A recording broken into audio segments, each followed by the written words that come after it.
Greetings, everybody. My name is Coin. Welcome back to another episode of The Legend of Zelda Tears of the Kingdom. Before we get started, hey there, Tyler the Chomper. Good to see ya. Hopefully you're doing well in both body and mind. And I hope you enjoy your stay. Those are some nice emotes. Pretty rainbow color, too. Especially nice rave emote.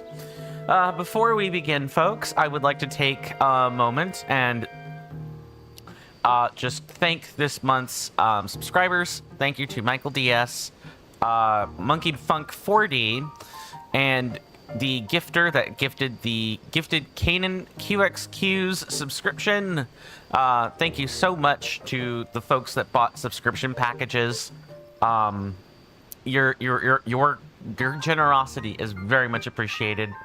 Additionally, while I do not have any Patreon members, I do have a coffee member this month. Thank you to Mr. Rasby, the player, for their Tier 3 Valkyrie subscription.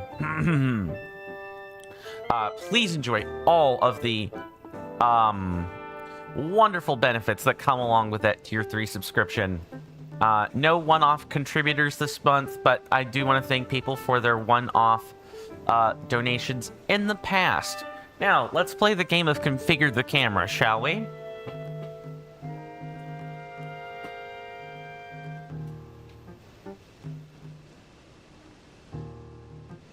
There we go. I think I more or less have it. All right. Hold on. There's like a bit of a... I really gotta replace these lenses. There's like a... They're made of polycarbonate. They're pretty cheap lenses, all things considered. Oh, and there was also a... Is that another emote? No. Okay. Let me just double check chat here. Alright, we're good on both fronts. So, last time on Tears of the Kingdom, you thought I was going to say Breath of the Wild, didn't you? Last time on Tears of the Kingdom, we fought a Frost Gleeok. I think that by far was probably the most eventful thing we could say so far happened that day. We also collected many Koroks. We broke the 30% mark, actually. We have that many Koroks. And we checked out, you know, the old flight range at Dronok's Pass, or right past Dronok's Pass. And Kaneli, the previous elder from Breath of the Wild, has decided to make his home here. He now trains Rito warriors, and he trains them through agility courses now. We helped him test out that course. We made ourselves a cool little lump of cash. We now have 345, well, okay, I think at the time we had like 500 rupees, and I did purchase a couple of things since then. Now you guys might be asking yourselves, what the heck am I doing here? I am coming here real quick to just convert our, where can I find it? Here it is. I'm coming here to convert our, Light of Blessings, or Blessings of Light, excuse me, into health real quick. I believe this makes 10. Okay, yes, 10. So in another 3 heart containers, we'll shift back to grabbing stamina again. That's kind of how I'm going to work this, at least for the time being. So another day, in addition, or I suppose I should say, the plan for today is to wrap up things in Hebra. We've still got quite a few places to go. Not only do we have a few places to go, you know, we still have all the caves. We have quite a few shrines that are in caves, unlike other areas. So, gotta be well on our way toward finding those. And then, hopefully, we could get to the underground, where I want to take you guys through a few of the mines so that I can farm them safely. I realize it's kind of a selfish thing that I'm asking here, but the idea is just I don't know what could be in these mines. There could be a chest at any point, and I just want to make sure that you know, if there is anything at these locations that we deal with that. Now, if you guys want to follow along, I'm pretty sure stuff is active on the YouTube side. Yeah, StreamerBot is active. If you guys want to follow along as we collect all the Koroks, because I cannot be arsed to find 300 rocks on a map to go pick up. I almost guarantee this is actually something else. Feel free to type in ! TOTK MAP on Twitch or asterisk TOTK MAP on YouTube. Those will both get you to the object map we are using for this. Okay. We have found another Korok that wants a friend, so where's the friend at exactly? That's the thing I probably want to make sure we go find. Over there? Yeah, over there. Mr. Clabus, welcome on in, good sir. Hopefully you're doing well in both body and mind, although just based on a quick glance, that does not really sound like you're doing all that well. But I hope your life is going well in most other aspects, and I hope you enjoy your stay. If you guys don't know who Mr. Clabus is, you should definitely go check him out. He is a Twitch content creator, much like myself. He mainly plays either horror or shooter titles, but he has done some other stuff too. Fortnite, Death Stranding, and so on. So if you guys like those sorts of games, please definitely check him out. And I will read that as soon as I have done the shout out.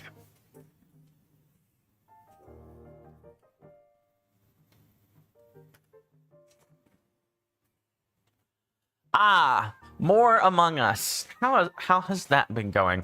Okay, so Mr. Clabus says, hello, how are you doing over there? I'm doing okay, as much as I can be anyway. I got a nice cup of hot Joe, aka coffee. Other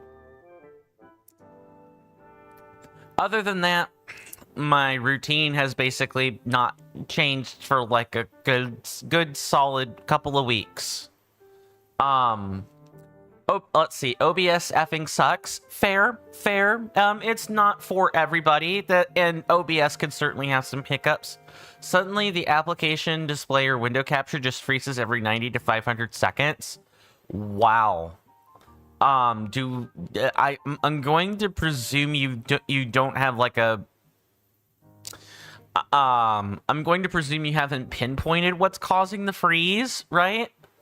I know sometimes it's like a memory issue where, like, it depending on what. Not really. That's fair. Clabus says this has been good, pretty well. Can't stream really. Gonna try Streamlabs. That's fair. Shouldn't be a memory issue. It definitely shouldn't be. I'm only saying that when the last time that I had application freezes with OBS, for me it was a memory issue. But it could definitely be other stuff. It could also just be I assume you've been keeping OBS up to date. I know sometimes for me, all that has to happen is, you know, I failed to update OBS for like a week, and suddenly it gets all it spazzes out pretty badly. You even downgraded that fair. All right, fair enough. Still same problem. That's valid.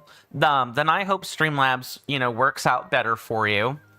I used to use Streamlabs. The onboard suite is pretty nice.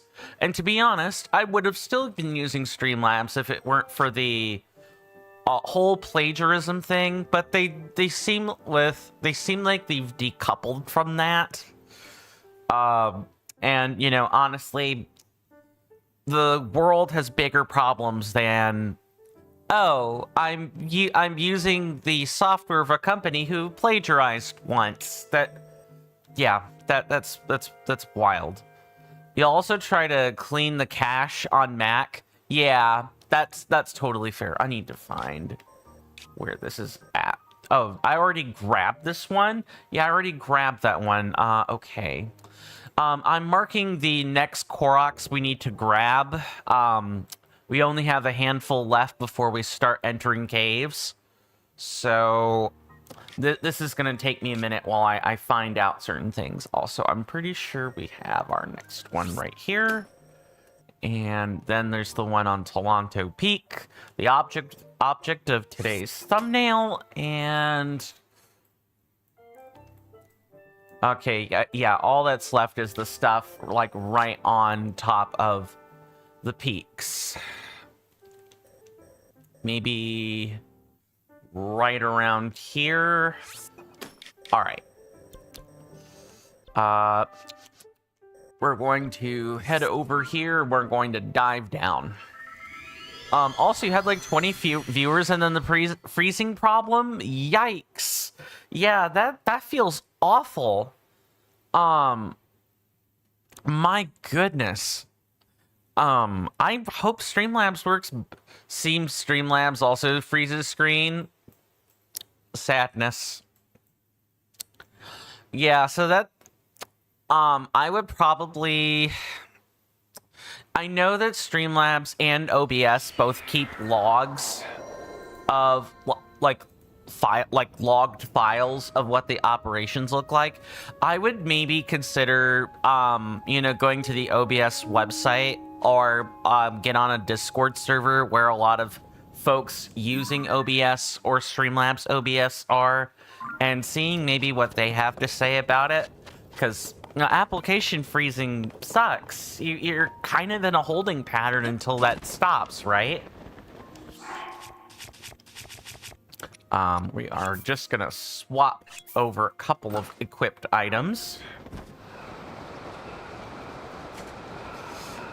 So, outside of our lovely friends, the Koroks, once we actually get started on the depths or the caves, or even once we get past all that, our next stop, while we're having the conversation about slobs, or OBS, that is, my next goal is to head toward Kakariko Village and Necluda. Just get those services out of the way. What the heck? Oh, there's a Hinox down there. Nice. Now we're taking a picture of that. I'm almost quite sure we have not fought one of these yet.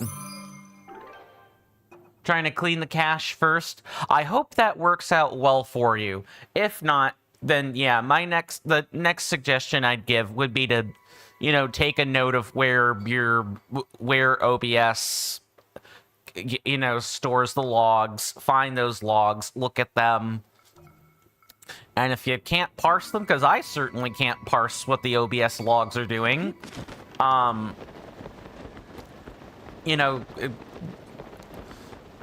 go seek external help. Now, I wonder how much excitement. I'm feeling like we could use some good excitement. Oh, also, I guess I forgot to talk about stuff that happened off screen. I'd better do that.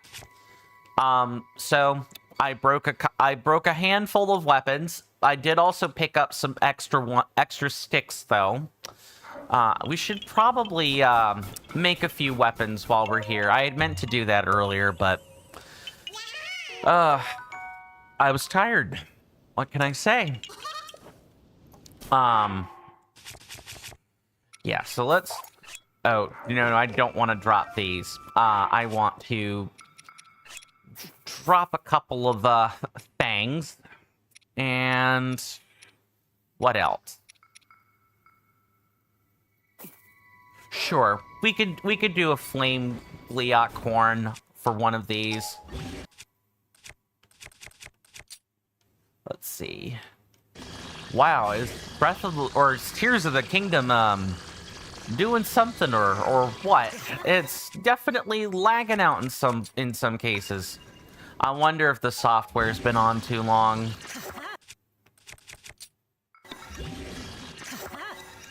There we go. Some strange reason, only 3 or 4 gigabytes of free storage. You guess this is the problem? Yeah, that definitely could be.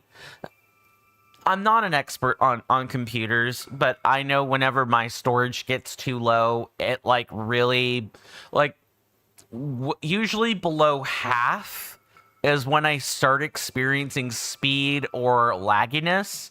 So you usually got to clear up storage. I need to make sure I've got some stuff logged. I need to make sure I've got some stuff logged for myself on the streaming computer eventually. There are whole LPs that I've completed that the footage is just sitting there. I gotta archive that stuff so that what's happening to you doesn't happen to me. That would be nice. Why don't we take a little bit of a, exciting combat break and fight our friend, the absolutely wild blue skin Hinox,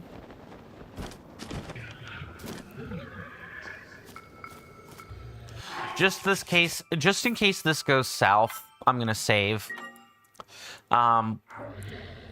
Hinoxes haven't been too terribly difficult. What the heck is that?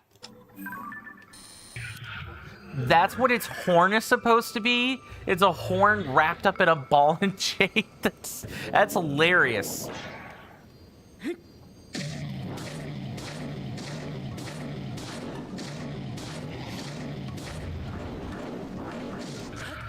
Alright, that's about as much as I can,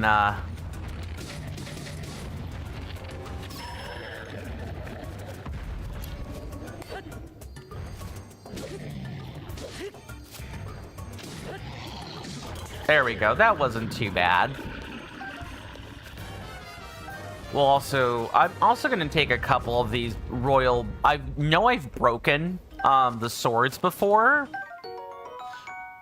but for whatever reason, I'm still not bumping into any of the pristine copies of these in the depths. So, to explain that a bit more fully for those that are maybe not in the know, so this is Tears of the Kingdom. All the old metal weapons that you would find lying around in the overworld are decayed.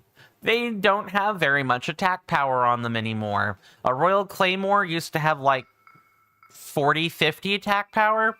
Yeah, the metal has been decayed thanks to the gloom, so it's got a third of its usual attack power is what it looks like. So, if you want to find the real, pristine, undecayed copies of things, you need to break them. You need to actually use these weapons up and break them in the overworld without them being fused to anything. And then there's a chance that material will... There's a chance that those weapons will appear held in the hands of shadowy figures. You can find those sometimes.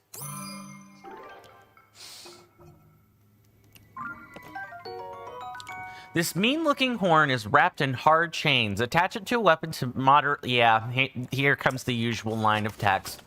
Alright. That's Korok number 1 out of 6 for the marks. I hope, since you've pinpointed the storage issue, I hope that with moving some stuff around, that problem fixes itself for you, Klebus. I really, really do. Because not being able to stream sucks. Especially if your livelihood depends on it.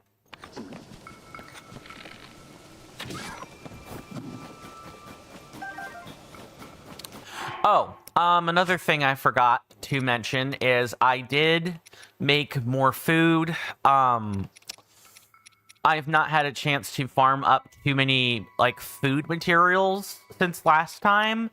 I mostly focused on ore, and crystallized charges, which I need to deal with these real soon as well. But, I did make a few more food items. I made some stuff for the gloom, heat resistance, cold resistance, attack up, a couple of other things. And I did also bump into 1 or 2 random stone chests that had the elixirs, had some free elixirs in them. Pretty nice. Pretty nice stuff. Okay. What am I looking for here? Oh, also, I farmed the heck out of puff shrooms. We have way more than a reasonable number now.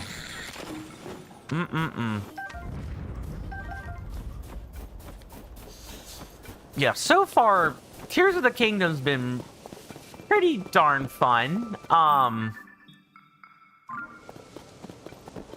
Pretty darn fun. I've enjoyed, you know, a lot of what we've been doing. I've enjoyed making the thumbnails. Speaking of, I hope everyone enjoys those.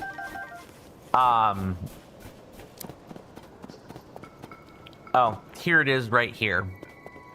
I guess this is where a haste elixir comes in.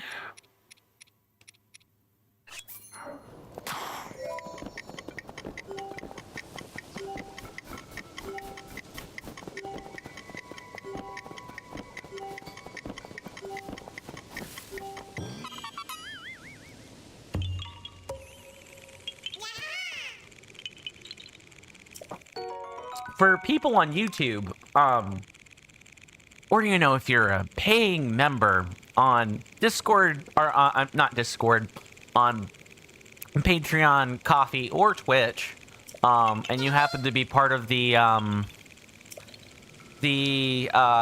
early access thumbnails,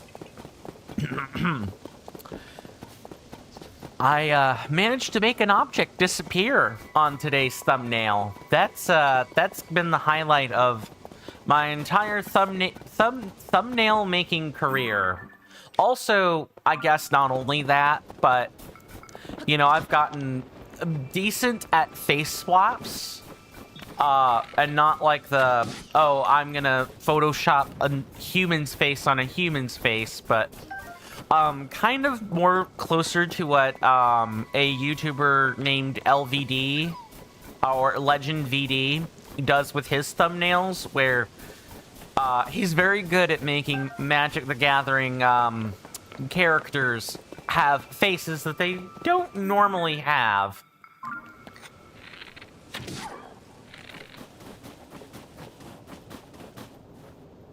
There are a lot of wolves out.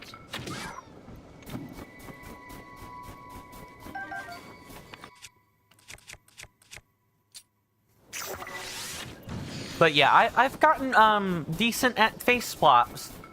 I just have to find the right faces to make the swap with. I can't just swap any face onto any other face. Yes, I know there are AI tools that do this. I even have access to an AI tool that could do that.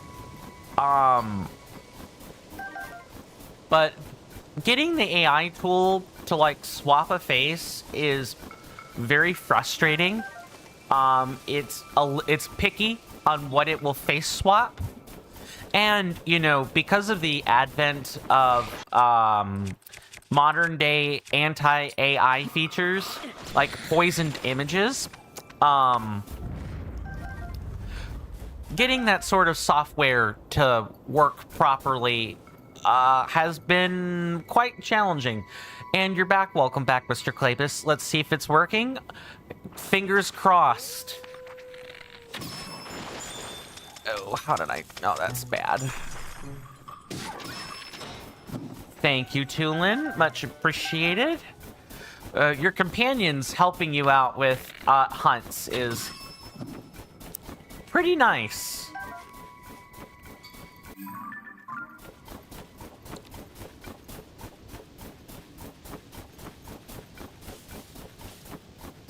Yeah, that's been extra nice. So a few free points of damage wherever has been amazing for the purposes of farming or, you know, getting down a tough enemy. If this is what the companion system looks like in Tears of the Kingdom, I'm kind of all for it, if I'm being honest. Alright, so what did they give us in order to try and help? Got like 100 gigabytes of storage. Nice, nice, nice. That should hopefully make a difference. I hope it does. Fingers crossed. Alright, so I see that we have a couple of panels. Are there wheels on, like, the backside or something? Otherwise, how the heck are you supposed to move forward?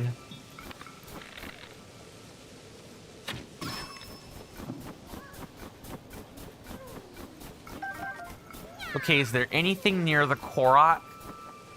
No, not at all. What do they want you to do with that, then? There aren't any other wheels nearby. Okay, so let me show you let me show folks the annoyance of the things I deal with in this game. So this type of Korok puzzle is called a Korok escort. There are 100 of these out of the 900 total different unique Koroks there are in the game. The 100 of them are Korok pairs. And your goal, whenever you find one of these Koroks with a backpack on them, is there will be another Korok at a campfire or at a campsite nearby, and you need to take this Korok from where it is over to the campfire. You'll usually be given a small bit of material nearby to make a device of some kind. Usually. Now, what I'm trying to figure out is what the heck is all this. Let's just lift some stuff up and see what we're working with.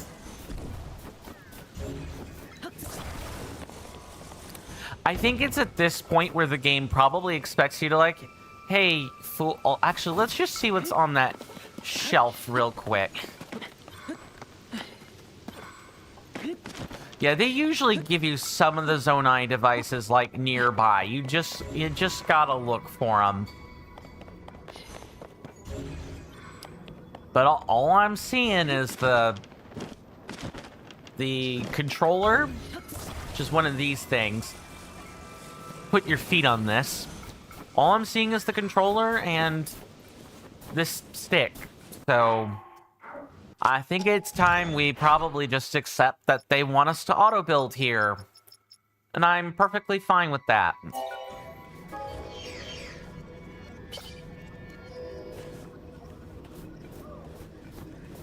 I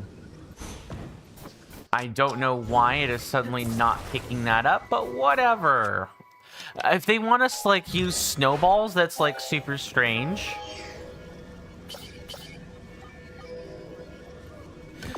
And if you don't have the parts to auto-build something, you can use Zonite Ore to literally help you the rest of the way. Which is nice. Alright, let's take our friend, the offshore rotor, and, let's, take him for a test drive, shall we?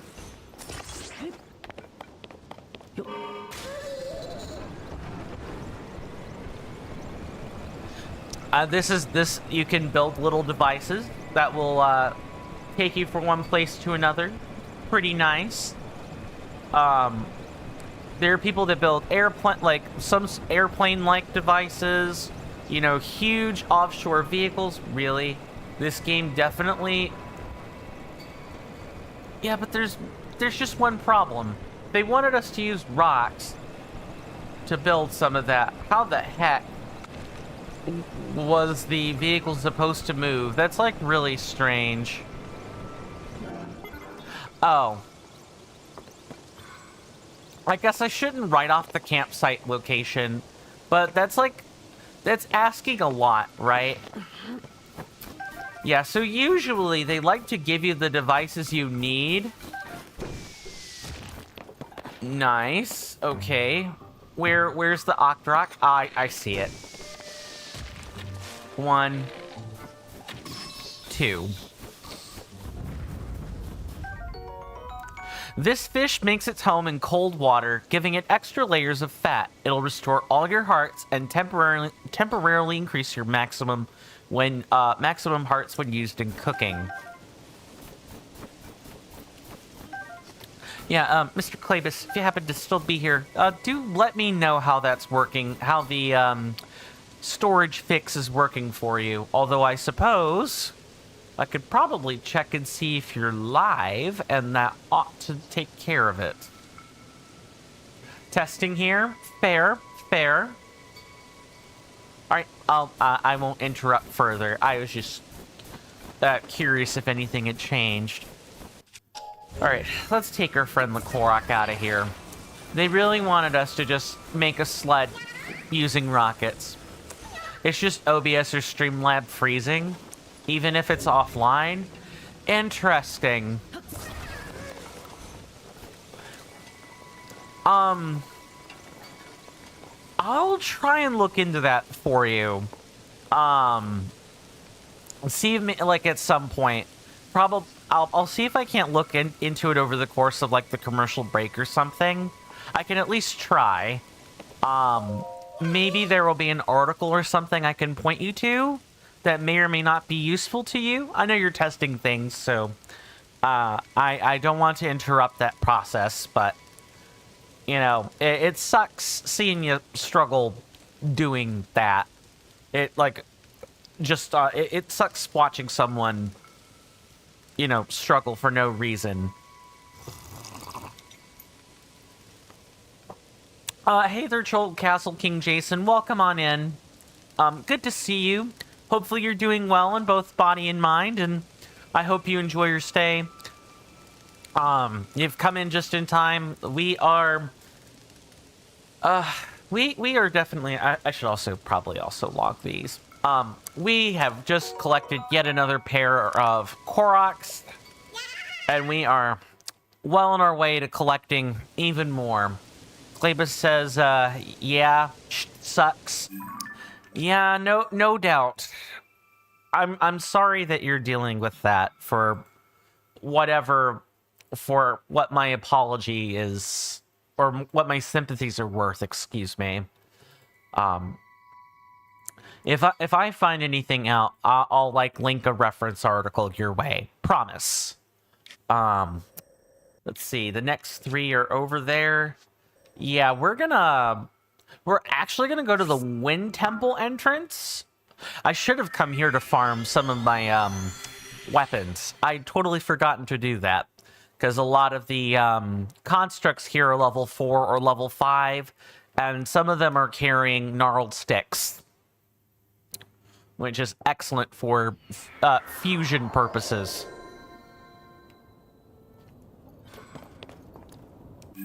So where... Surface map. Okay, so we want to head this way. I still can't... I was honestly, when I went and ground for weapons my first time here, I was honestly expecting not to find a single enemy here. But it turns out there are very much still enemies you can find lying around. There are a lot of constructs that are still in the internals of the ship, and they, or even on like the tops, that have parts.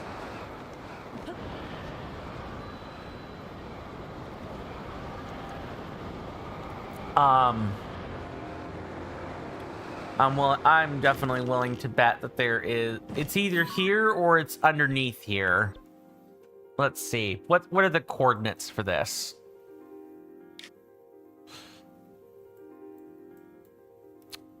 It's starting, think it's the fix?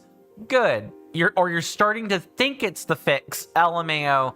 That's totally fair. You know, you could definitely gaslight yourself into thinking that doing something changed the way the system worked in a way that you didn't intend at some invisible level. Basically, there's no discrepancy or no distinguishing between technology and magic, right? At some point, if you're looking at a computer, there's no difference between beating on the damn thing to make sure it works properly and actually the appropriate fix for whatever your issue is. That's always a frustrating feeling with technology. It really truly is. I hope you find the solution at some point. And again, I hope I bump into something that could be useful for you over the course of the commercial break. 3 minutes is not a ton of time for me to find something, but I'm gonna at least look because I want to be helpful. It sucks seeing this play out. It really does. Okay, let's Am I looking at the right spot on this? Okay, yes. I had to move over one. Ah, of course. That's why. This is the friend. This is the friend, and the actual real Korok we want to track down is here.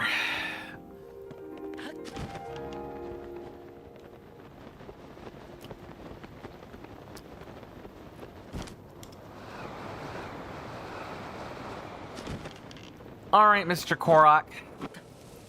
Talk to me. Tell me where your friend is. But also, what kinds of devices are nearby? It looks like they want us to use a hot air balloon to get up here. Okay, let's clear out the bokoblins first. And we'll go from there. Now, I did mention that I would use a muddle bud to sort of, I would showcase what a muddle bud does.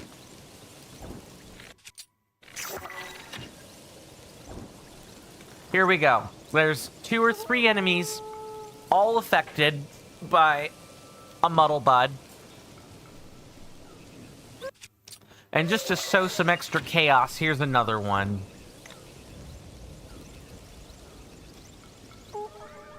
This is essentially like any effect that like hijacks an enemy. That hijacks like enemy affiliations for a short time. And there's just like nothing but abject chaos.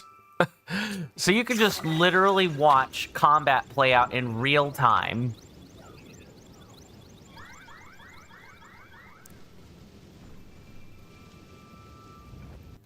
Absolutely hilarious stuff. You could literally just take a camera and just watch things all play out in real time. Heck, they'll even pick up weapons that the enemy groups are all using, and they will just absolutely do a gigantic smackdown, a beatdown on them, which is fantastic. It's hilarious. Although at some point, you do have to break up the participation or the absolute abject chaos.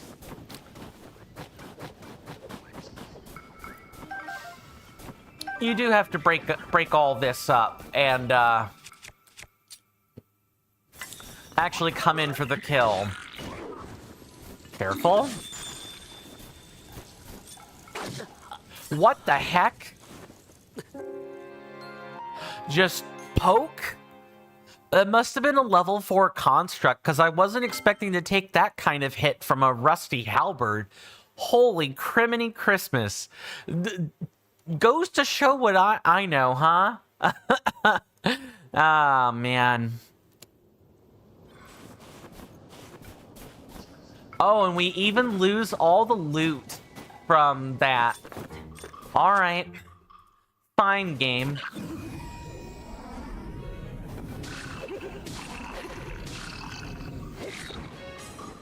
Yeah, it was a 4. I should have been paying attention to the horn. I would have known right away that's a level 4 horn.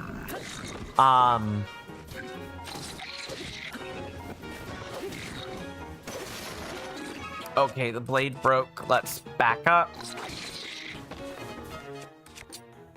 I'm on to you.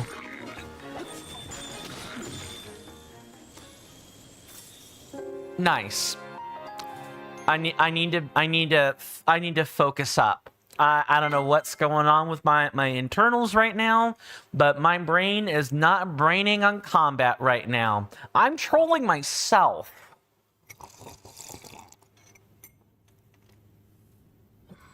I think that you might not be at a good level for Hebra.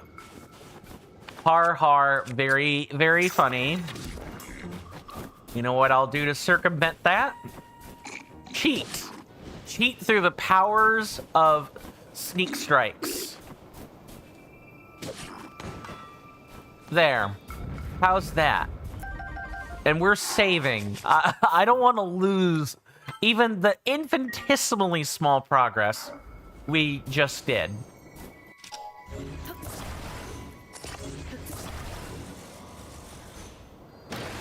Same deal with this soldier construct. It's next.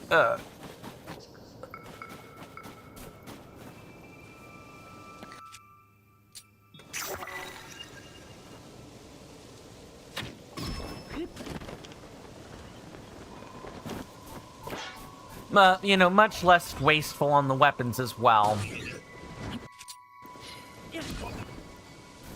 No freeze yet. Seems to be working good. Awesome. Awesome. That's awesome, Mr. Clavis. Here's to hoping that it stays that way for the remainder of the day, eh? Troll Castle King Jason says nice, but a sneak strike without a puff shroom is chef's kiss. Too true. Too true. Unfortunately, like, you can only get one of those without using puff shrooms. I have to say, now that, yeah, ever since Mr. Shiny introduced me to the puff shroom sneak strike combo, I have been absolutely impressed with how it breaks the game. Okay, this is not... It's like... I guess it just worked... I guess... That's weird. Alright, where's the flame emitter then? I presume... Didn't one of the shields have a flame emitter nearby? Oh no, it phased out with it. Dang it! It despawned along with the rest of the bokoblins when we lost the loot the first time. Nice. I hope there's another one nearby. No, no such thing. Alright, I guess we're just gonna have to throw out a couple of these then. That's fine. I certainly don't mind using Zonai devices. Take a couple of these. If only I had the controller, that would be even better. I can't wait until we, I can't wait until I get the ability to use them. It unfortunately won't be for a fair bit yet, especially in the order I intend to do things. Troll Castle King Jason says, Donkey Kong Bonanza had the best beginning. Just a screen with an on-screen input that says punch. They're classic. Very, very Donkey Kong. So is Donkey Kong Bonanza... does it play more like, you know, Donkey Kong Tropical Freeze? Is it more of a... Okay, maybe not exactly like Donkey Kong Tropical Freeze, but I suppose what I mean to say is... does it play more like a traditional Donkey Kong game? Is it the... It's a mix between this game, its prequel, and Super Mario Odyssey. Ah, okay, okay. That's cool. Oh, and hold on. I saw that campfire there. Is that literally... that better not be. Okay, it's up there.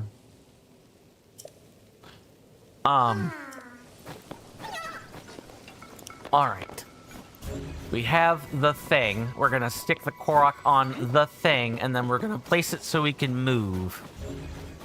Alright, Mr. Korok, onto the balloon lift you go. Right here between the slats. That's a cool mix of, like, games to throw together. I won't ask if it's any good, because I think that's incredibly subjective. But what I will ask is, you know, is that, you've only seen the beginning, or did you see that screen after booting it up to play?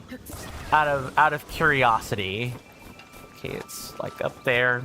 Going to boot this up, and we're gonna trust that the weight will balance itself out.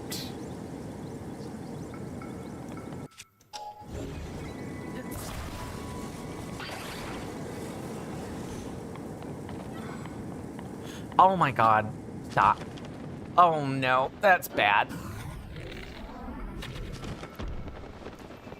That's not good. I'm surprised. That is the most used recall in the Korok to catch it? Dang. Oh, you know what I could do? Oh no, it's probably a bit late, but we could try it like this.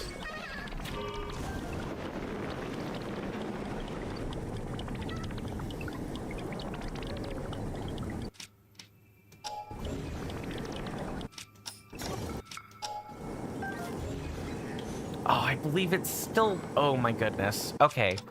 Sorry, we are experiencing a ton of technical difficulties. Mainly my inability to play the game right now. Troll Castle King Jason says they've pretty much played most of the game. You're on sub layer 1000. That sounds quite far.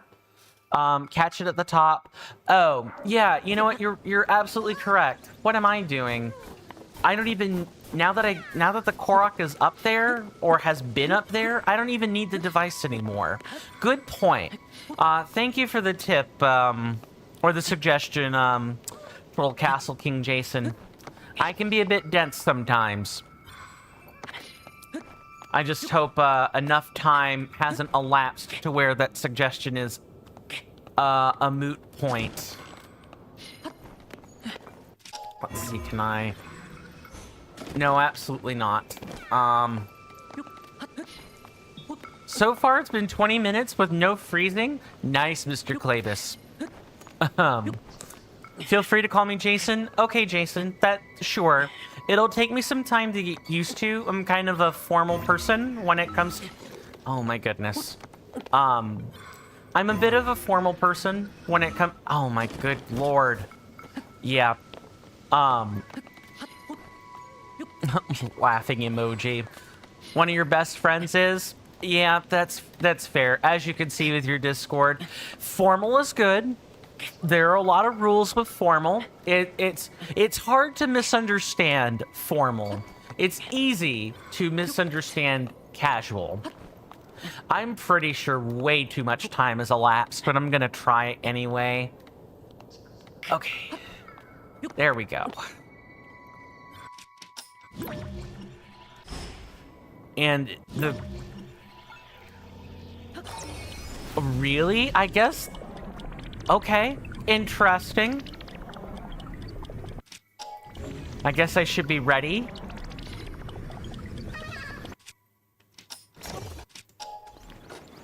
Oh, come on. The problem is that when I switch the power, it's not actually using it. It's not actually immediately switching. If another power's in use, it won't activate. So I feel like I need to use the device there.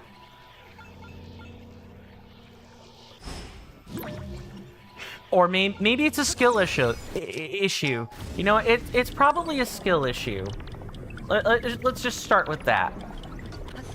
Oh, come on.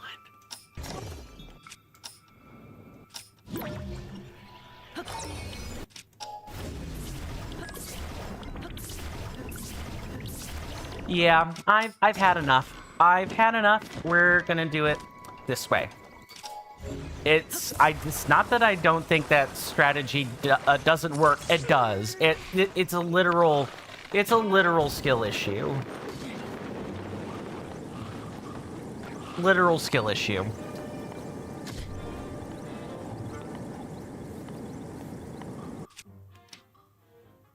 Okay,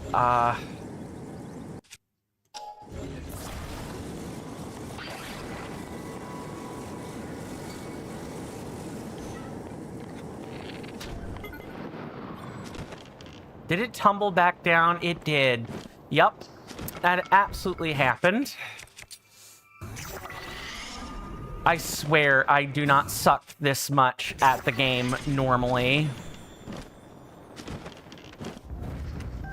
I'm waiting too long to grab the Korok and push it off the edge. Also, I feel like I need a fan, or I shouldn't need a fan. I shouldn't need a way to push it forward. The game gives me what I need. The issue is me. Just me. Only me. Alright. I'm gonna already go ahead and hold the Korok out this time.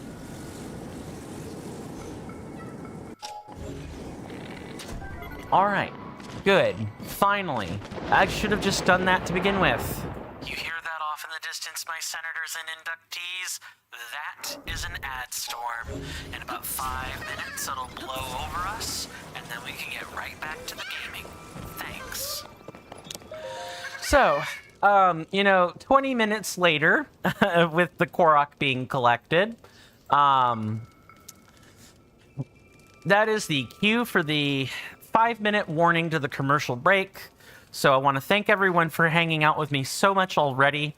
You know, my idiocies aside and everything.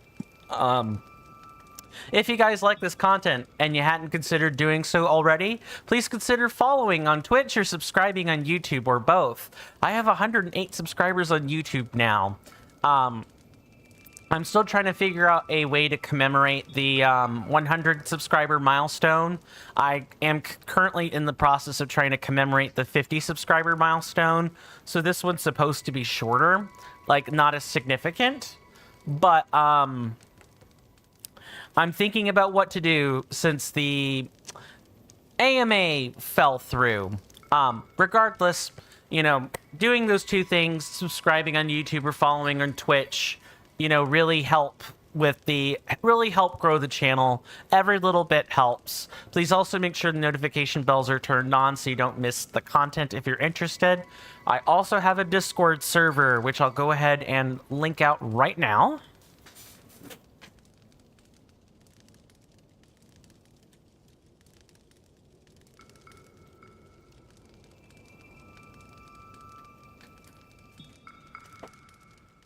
Feel free to join if you want, or don't. I'm not going to compel. I'm not going to compel anyone to join. Mr. Claybus says, issue fixed, you're sure? Good, good. I guess it's stable. I trust that your fix worked. That's always a good feeling.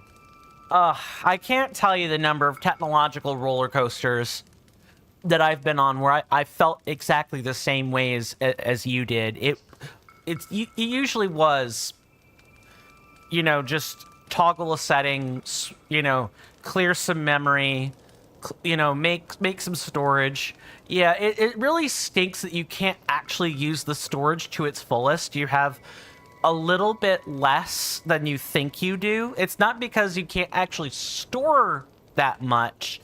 It's because the computer runs slower when it's holding all those files. And some software requires a certain amount of unallocated free memory in order to run optimally. Uh, it's as a gamer, it's quite frustrating. It's very frustrating. So I usually opt to keep my hard drives at or around 50% free capacity, if at all possible. Like, no matter what I'm using, especially on the gaming computer. I do not like when things are running slow. 25 minutes in and no crashing or freezing, you usually keep it 30 to 50%. Yeah. Yeah, so this experience probably at least reinforces that pattern, right? Now, the commercial breaks, they are around 3 minutes long. The screen will switch. There'll be a timer up on the top left corner. It'll tick down, and then when that timer is finished, I'll return to my desk, and we can continue back with the gaming. I wish I didn't have to run the commercial breaks this way, but if I don't, the adpocalypse sets in, and the viewing experience gets much worse. Mr. Klebus says he's going to leave the stream up, but you'll go out now. Enjoy the stream. Enjoy your stream, good sir. If you're still around, I'll probably raid out to you afterwards. I guess it'll depend on, fingers crossed, how things all turn out. But thank you for stopping by, Mr. Klebus, and I hope to see you back sooner rather than later, good sir. You'll go out drinking? Fair. Valid. Enjoy your drink. Technology is stressful. Very stressful. Sometimes. But once the commercial break is over, we'll be right back to doing what we were doing. And I recommend everyone else get up and, get away from their desk and everything, get a drink and so on. And I will see you guys after the break. Thanks.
I am incredibly sorry about that delay, folks. I got caught up in a important logistical discussion. I do not live by myself. I live with my folks because housing is super duper expensive. And if you tend to be broke and unemployed, you tend not to live by yourself for very long, if at all. So, we ended up having a change in dinner plans, so I had to, like, answer a couple questions and make sure, you know, all the details were absolutely crystal clear. So sorry about that.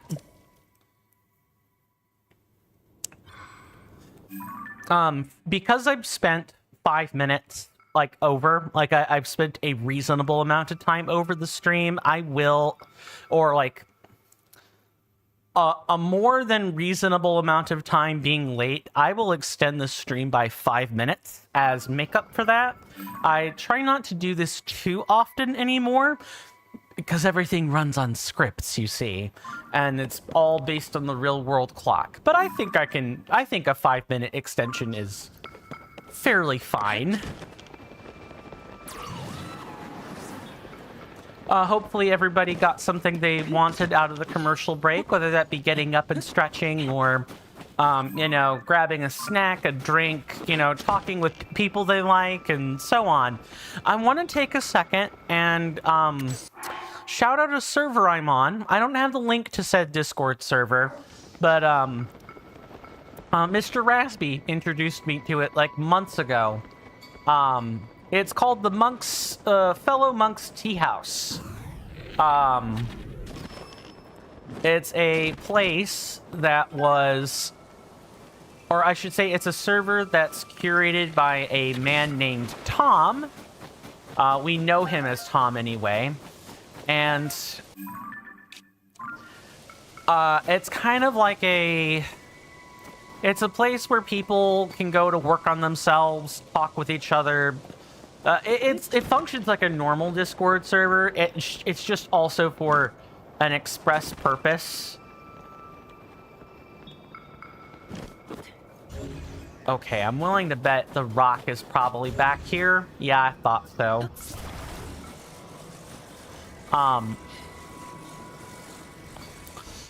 If you guys need, you know, if you guys want, like, mental health advice, or you're at that stage in your life where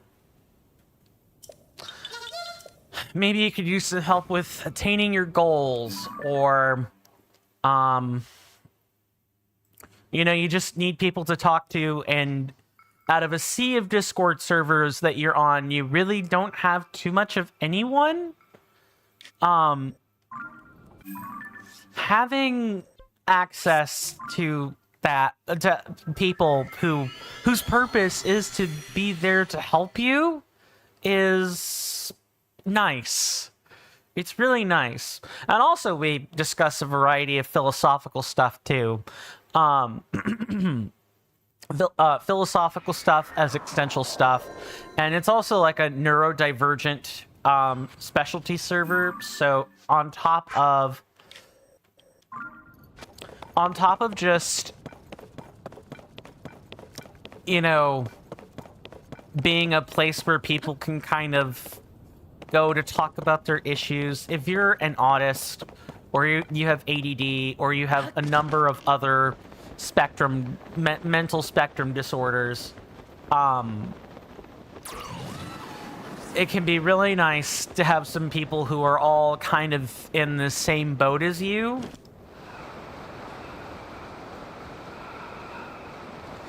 Like, truly. Maybe I'll talk to Tom about getting a link for that whenever I feel like shouting it out or something. I don't know. Yeah, I'll talk to Tom about that. But, my life has changed a bit since being on that server. Fairy lights? Yeah, fairy lights. I thought that might be what this is.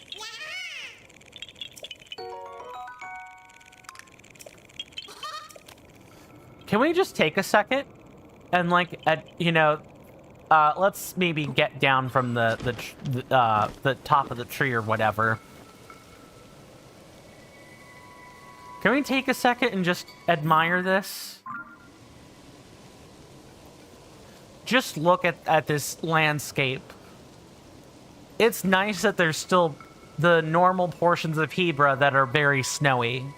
It's really nice to have access to this view. I've said before in my previous streams that Hebra is my favorite place in the entirety of Breath of the Wild, and that's still true in Tears of the Kingdom. It really truly is. Yeah, so there's that. It's like up here somewhere. We actually only have a couple more. Seeds, and then we're good to go. We can start moving toward the caves, like actually properly exploring caves and not just dipping into them for story beats. Right? Is that it? Right around here. Okay, and I'm gonna keep using this, I'm gonna keep going back to this dungeon, in order to, like, have an easy springboard to, in order to have an easy springboard into, you know, collecting each of the seeds. Having this is nice. I probably can't say the other dungeons are gonna have this same level of accessibility to them.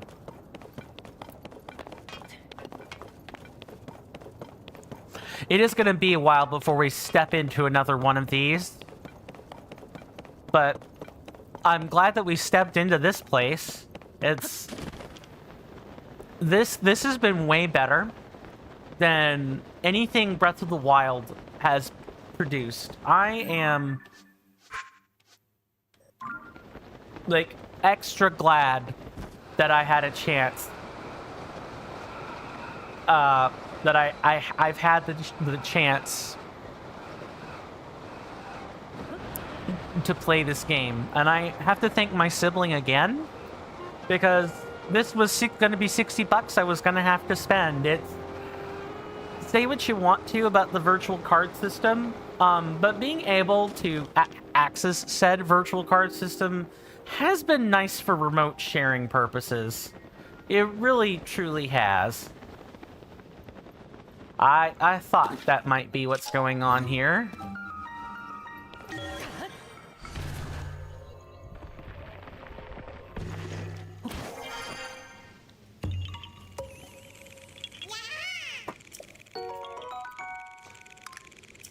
Now, for you guys on Twitch, I have a counter underneath me. If you guys do feel like, you know, fiddling around with the numbers, you're more than welcome to. !seed grow will increase the count by 1. !seed shrink will decrease the count by 1. And !seed sow, those are all one word, by the way. But seed sow needs a space and then a number. So, for example, if I typed !seed sow 500, seed sow space 500, you would actually set the count to 500. The maximum count on the counter is 1,000 because that's how many Koroks there are. There is a nice little sound that plays at the 1,000th Korok. You guys are more than welcome to spam that to your heart's content, because I can always, you know, I can always go back and reset that later. That's the nice thing about warping. It lets me see the count at any time. It's not always convenient to see the count this way, but you can see it that way. At least I have an option. I wonder if that's the type of quality of life change that was added for, you know, the Switch 2 versions. I'd be really curious to see if anyone knows the answer to that. Or I'm sure the Zelda Notes app might have like a tracker that you could use for all of the Korok seed locations. Would be nice. Just kind of saying it's a...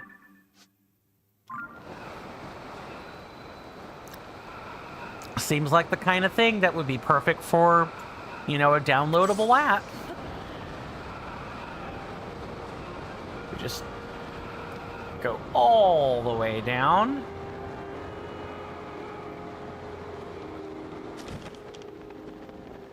Ah, yes. Random rock. Here we go. Okay, that is not in... Oh, never mind. We have found it. Alright. Another rock ring. Yeah, like, there's at least probably 100 of these in the game as well. Just 100 of these random rock ring puzzles. That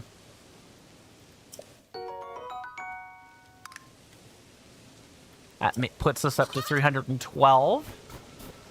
The count ain't gonna go up by that much more. It's really, truly not. In fact, I only have one left. Okay, so if I look...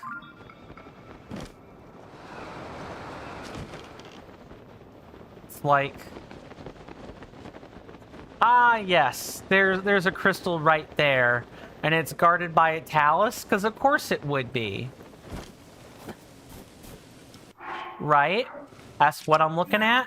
Yeah, it sure is.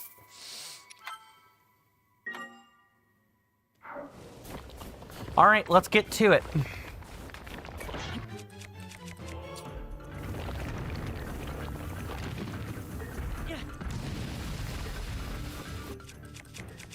Let's get our lovely friend, the hammer, all set up here.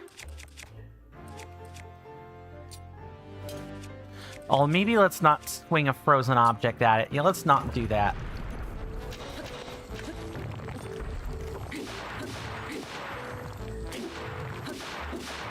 Okay, get off, get off, get off.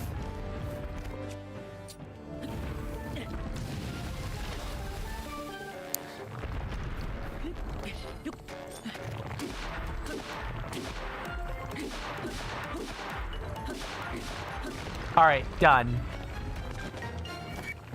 That didn't take too long. We should still get some notable lootables for that. Now, I'm really curious. I've, so far, you know, the only things I've really stapled a Talus Heart to are, like, giant clubs. I'm really curious as to what happens. Follow the beam to its end and offer a crystal there. Do so, and I will offer you a light that banishes evil.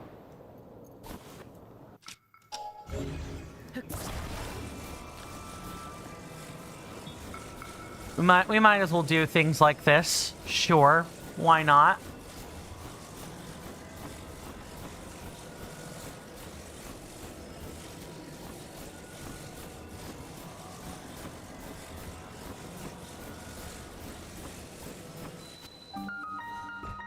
Nice.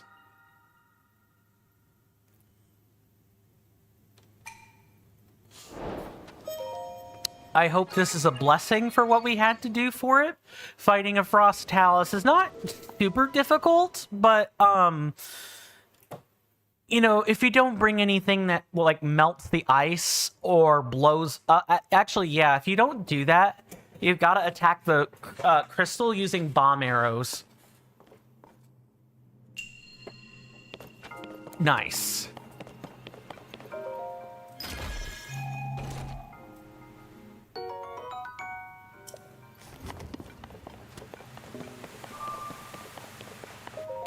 Let's go.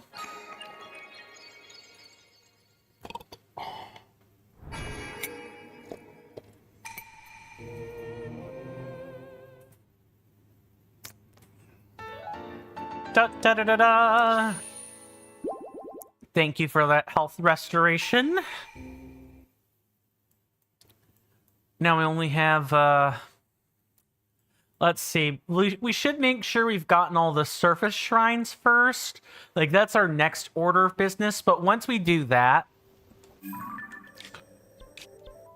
Yeah, so there's that shrine there. One there. One on the end. We got that one. Got this one here, and yeah, this was the last one. Okay, so all the remaining shrines in Hebra are actually in cave systems, and some of them are even tied to quests. So we should actually. I know there's one. I know there's a quest that we picked up in Rito Village that had to do with white birds, or like a white bird at the top of the Meadow's Perch. And we need to be there in the morning in order to see that white bird. So with any luck, you know, we'll find out a few more.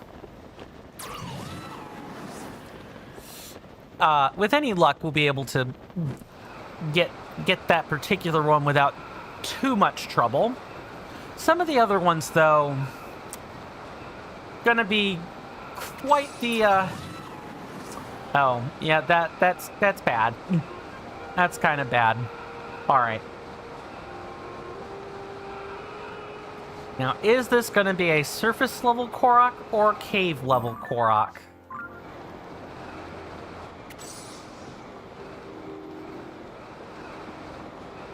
Okay, good. This does clean up the last of it then.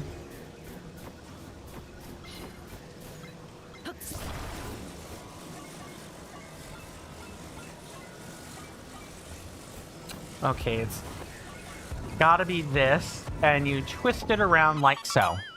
There, easy.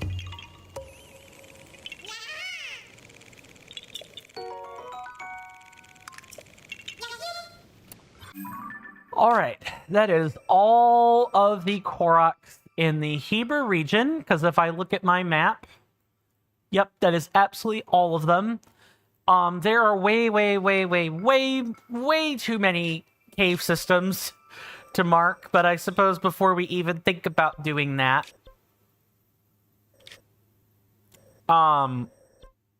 we should go back to Rito Village and start that quest, and maybe check for some other quests while we're there. And then after that, you know, we got the caves, we got the depths, we got the light roots. Like, we're not done yet in Hebra, but then afterwards, we're going to take a little bit of a detour before we even begin stepping into Necluda. There are a couple of quests at Lookout Landing that we should definitely look into, like the one near or in the Royal Passage or whatever.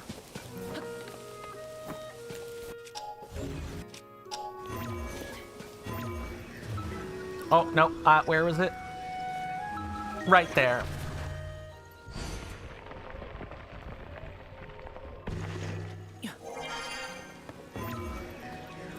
I'm sorry, what? What the heck?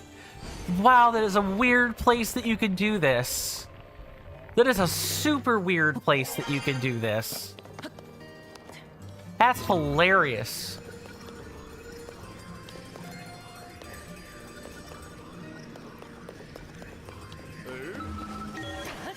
This is less weird. Can I still say my favorite ability in this game has to be Ascend by far? It just always feels like cheating to me.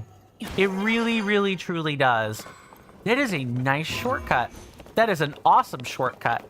That saves us a lot of time, actually. I was not expecting that.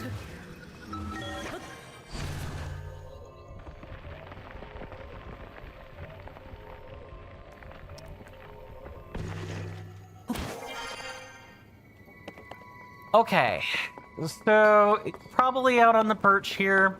It's time to... We're gonna save it just in case this doesn't work. And we're gonna see about looking into this, you know, flight of the Flight of the White Beast. Oh, I guess also there's the... I need to take the sizzlefin trout that we got last episode and the hardy bass we just got and take photos real quick. Let's do that.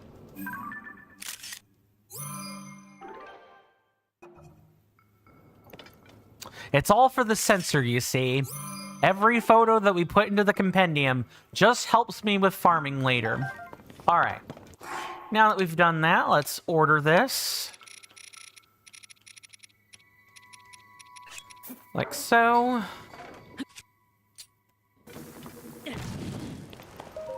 And we sit by until morning. And I hope the white bird shows up. It's possible we may need to be there at night. Right? We may need to be there at night. It's crossing the cold pool. Hold on.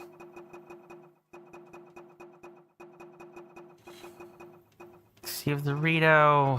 Nope, these are memories.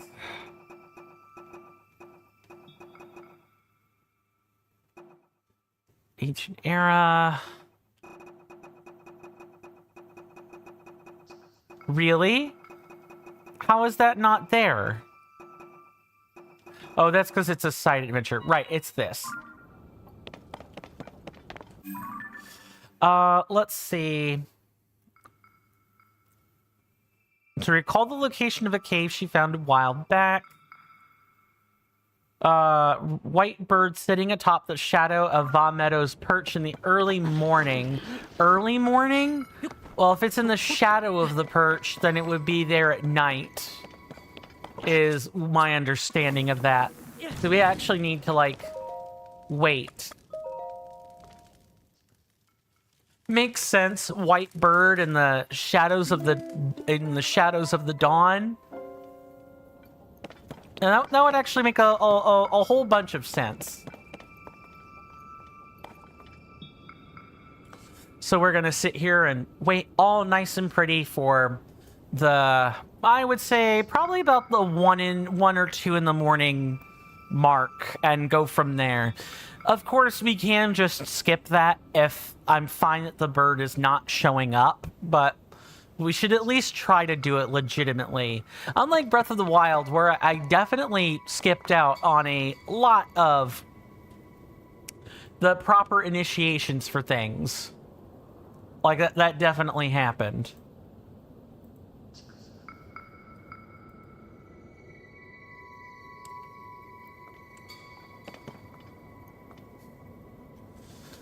We're gonna be here a while, ladies and gentlemen, and non-binary people. And I think I want to enjoy this nice, crisp view, without the vow. I think I want to do that. Just look at the nice crisp moon, you know, rising into the nighttime sky. The platforms of all shapes and sizes. Waterfalls from above other floating sky islands. And I bet if I face the right way...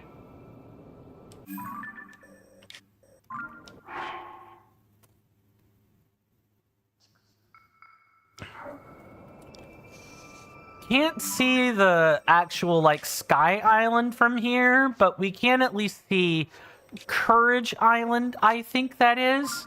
Yeah, Courage Island. It's a pretty nice view. Troll Castle King Jason says, Coin, when you said you're also used to being, people being a bit dense when your best friends is, I sent that to said best friend, and I said, I wonder who I was talking about at 6:51. And they said, me, LOL. Fair. Absolutely valid. I'm glad that they were able to laugh at that. It's nice that they have, kind of thick skin in that regard. I think my friends have thick skin when it comes to, like, you know, self-deprecation or, you know, depreciating jokes like that in general.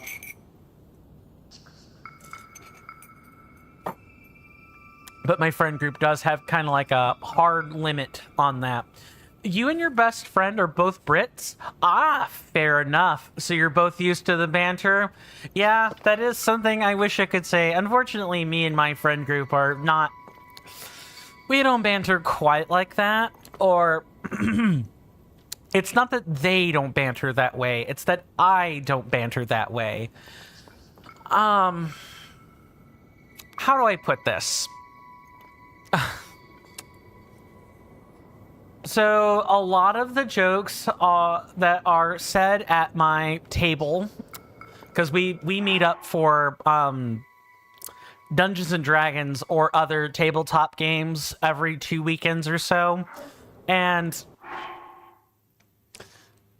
a lot of jokes tend to take on a sexual nature at the table for whatever reason. I'm a prudish person. I'm not saying that as a I'm kind of saying it as a cell phone. Yeah, I'm very trad. I'm very vanilla when it comes to stuff like that. I tend to raise my eyebrow or scoff at the joke rather than laugh. The banter often takes on that color of humor, and it's not that I can't joke. I do try, but I'm always left a little bit... How do I word this? I'm left a little bit out in the cold when it comes to humor like that. And you bully them and they attempt to bully you. I mean, hey, if the dynamic works and you two both know what the acceptable limit of banter is, as you both have set it out to be, then that's the important part. I'm not going to sit here and say what your relationship should or shouldn't be. That's not my place.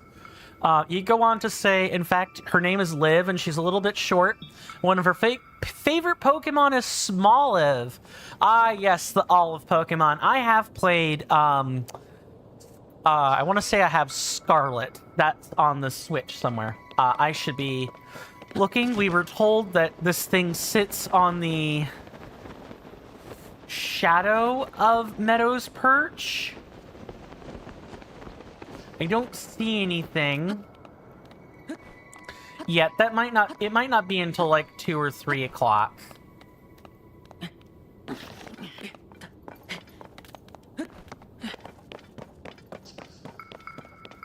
Or maybe I need to be out here. I'm not 100% sure yet. So you took a screenshot of one of your one of your Smolivs in Pokemon Go, nicknamed to Smalliv. I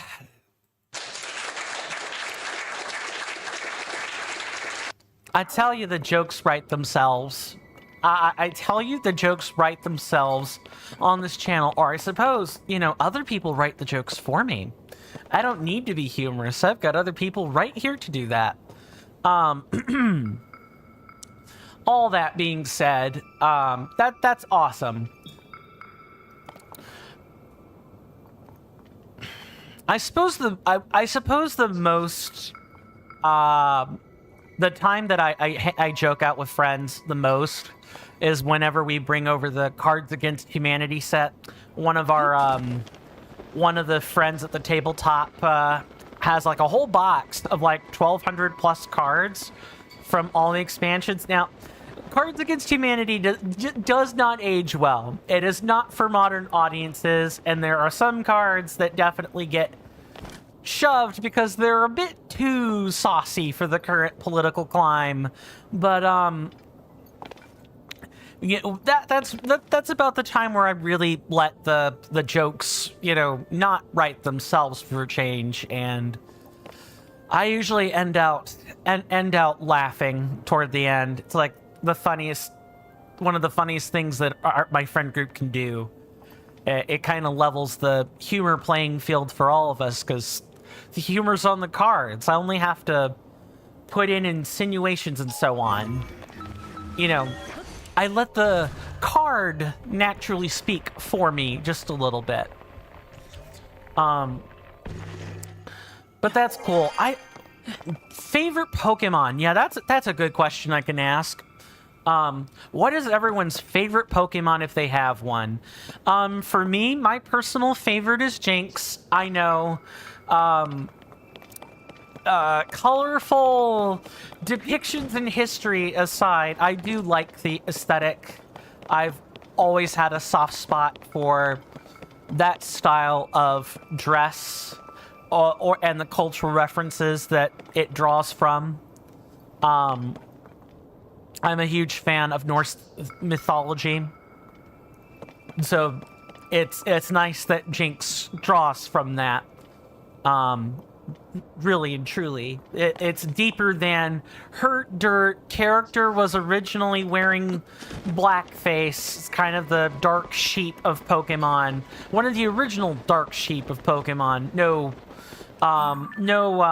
irony in words intended there. Okay, we have not seen this bird, so I'm gonna go ahead and maybe I'm not looking for it the right place, but we're gonna go ahead and go to that cave now. So what I'm gonna do is I'm gonna mark some caves on our map, and we're gonna go from there.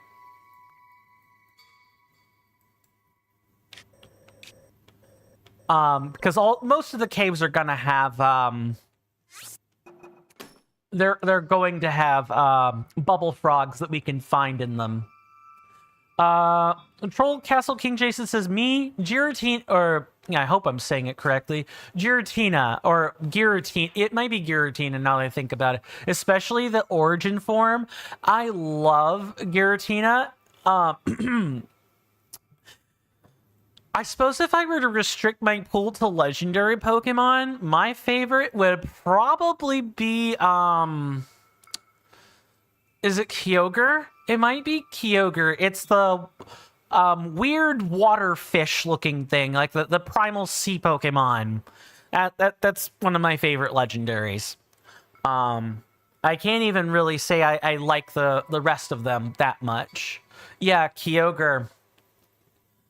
I'm also a huge fan of water types in Pokemon. Water types, electric types, ice types, and so on. Although I can use any type. I don't have like a hookup on usable types. Just those are my favorite. I guess that's a nice follow-up question as well. What is everyone's favorite type or types in Pokemon? I've listed mine already. Ice, water, electric. I do enjoy a good poison type, though. I do enjoy a good poison type. It's not Toxrill. Is it Toxrill? It's the weird electric poison Pokemon that came out of, Sword and Shield. I like that one. I like that one a fair bit. It's not Toxrill. That's a Magic the Gathering name for sure. Goodness. I'm really scraping the bottom of the barrel to think of this name. I know what it looks like. It's got like the weird symbol on its forehead, and it's got purple skin, I'm pretty sure. Toxel. Oh my god. I guess I wasn't that far off the mark. But it evolves into toxicity? Ah, okay. Yeah. I remember the evolution form. I should have said that. That would have gotten the point across right away. But I was too hooked up on trying to remember the baby form first. Let's see. So there's a cave, like, right across from here, maybe? And then we've got a couple that we've already been to. And then we've got the Toronto Peak Cave. Yeah, we haven't explored all of these in super great detail. Oh, that's why. Because there was a quest NPC outside of there. Let's see. And then there is another one probably somewhere in here. Another one probably right around here. And that'll be the 6.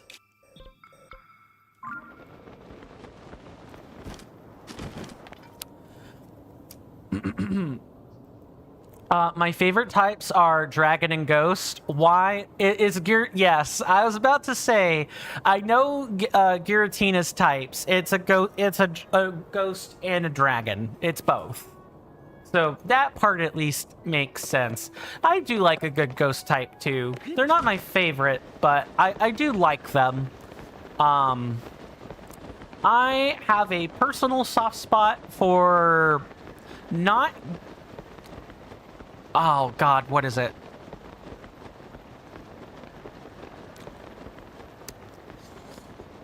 Ghastly, Haunter. That's it. Haunter. Not Gengar. But I know that's the final form. Specifically Haunter. I like the relatively sleek, basic design on it. That's one of my favorite ghost types. But in all fairness, your favorite type all around is Dragon. Makes sense. Are you like a huge avid fan of dragons in literature and media, Troll Castle King Jason? I have a friend who who's at the tabletop group I mentioned earlier. They're like really big into dragons. She attends cons all the time because she likes them that much.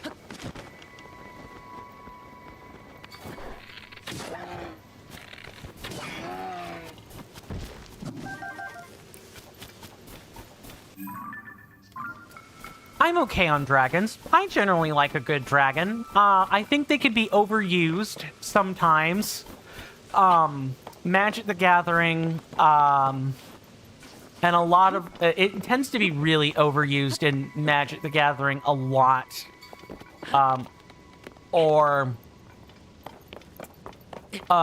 Dungeons and Dragons falls into that trap a lot as well, where there's just... Dragon.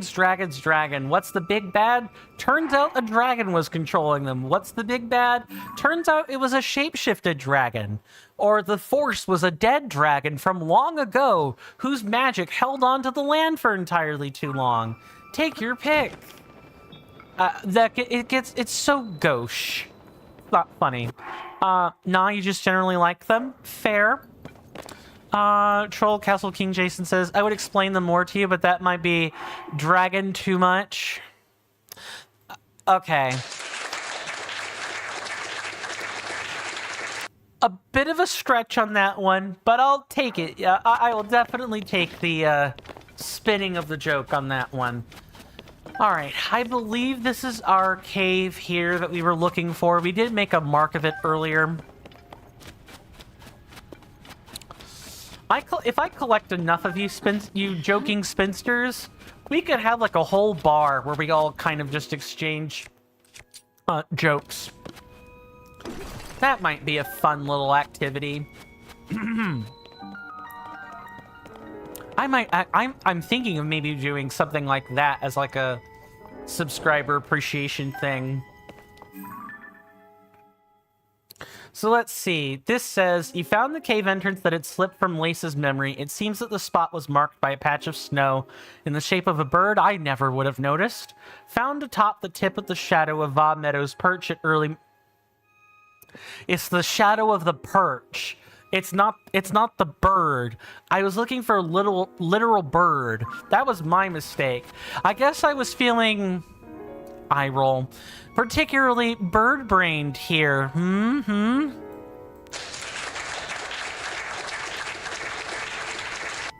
That joke was bad. Sure, Jan. That joke was just bad. It was terrible.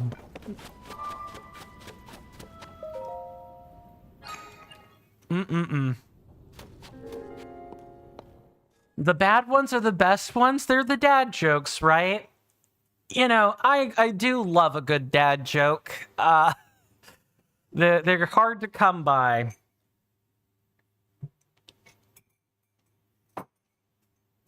I should say they're hard to come by. You can find them on... I hear you can find them on the back of back scratchers and popsicle sticks.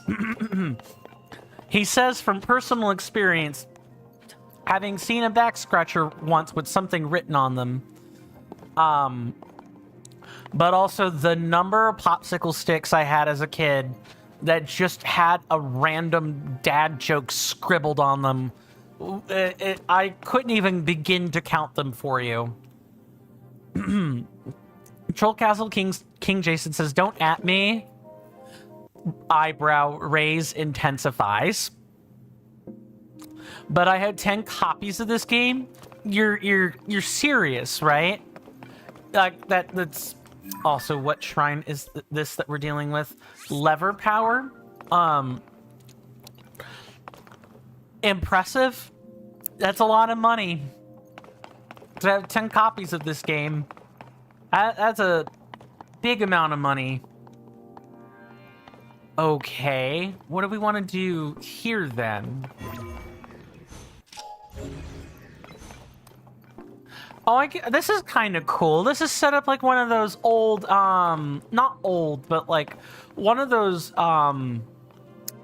machines you would see at like the Chuck E. Cheese's and stuff. It's like one of those kinds of machines. You roll a ball up a hill, or you like put it on the back of a lever of some kind, and you would see which point hole or which scoring hole it'd fall into.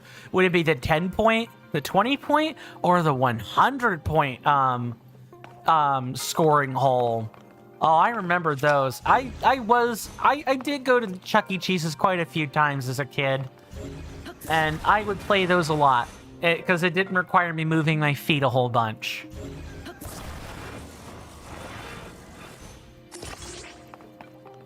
Okay, actually what we probably want, since this is a lever, right? We probably want... We probably want to, like, drop the block here.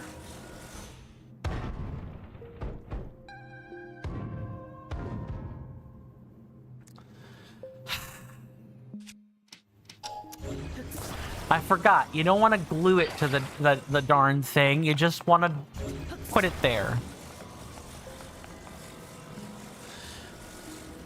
When The Legend of Zelda Tears of the Kingdom was made available to pre-order, the My Nintendo store in the UK announced 4 bonus items: a luggage tag, a notebook, a collector's coin, and a collector's medal. You bought 4 collector's editions and 3 standard copies. You bought an extra copy of the game when you bought your Nintendo Switch OLED model, the Legend of Zelda Tears of the Kingdom edition. So I presume that's like, it's like a specific skin for the Switch, right?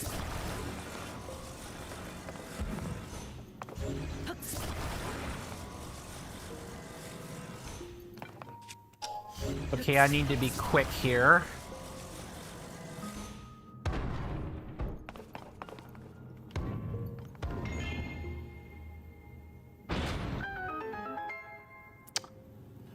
Okay, interesting. I have to think about this a minute. Oh, that is the full limited edition console? Wow, that is a lot of money. So we're up to 8 copies? Yes, we are up to 8. The 7 you told me about, and an extra copy from the OLED.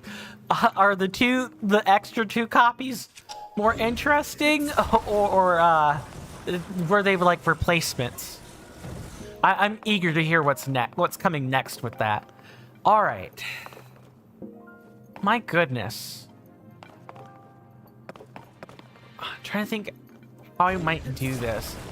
Oh, I know what it wants me to do. It's a physics thing. We put this on the end of the little lever arm, and then we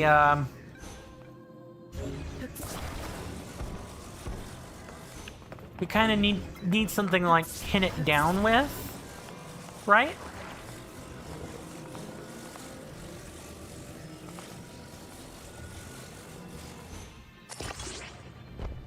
Yeah, something like this ought to definitely work. Maybe. You bought a 9th copy to get a 3rd collector's medal to have one to open. And then the 10th copy is the Nintendo Switch 2 edition. Makes sense. No, get in there. Oh, this is like misaligned though. Yeah, that's a lot of cash, which that's not like any judgment or anything, just, you know, it is what it is. That's a lot of money, because what, Tears of the Kingdom is like $60, right? You know, Nintendo Switch 2 edition notwithstanding. Yeah, that's like at least $500. Maybe even, no, $600. Maybe even more, not counting the console, right?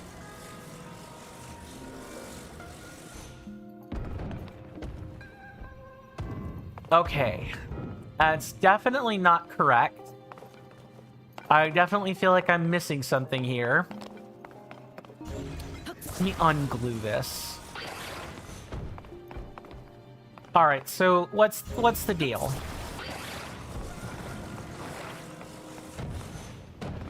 Because we have to do it this way. So we've got a lever. We stand on it. Our weight's not enough to depress this. Okay.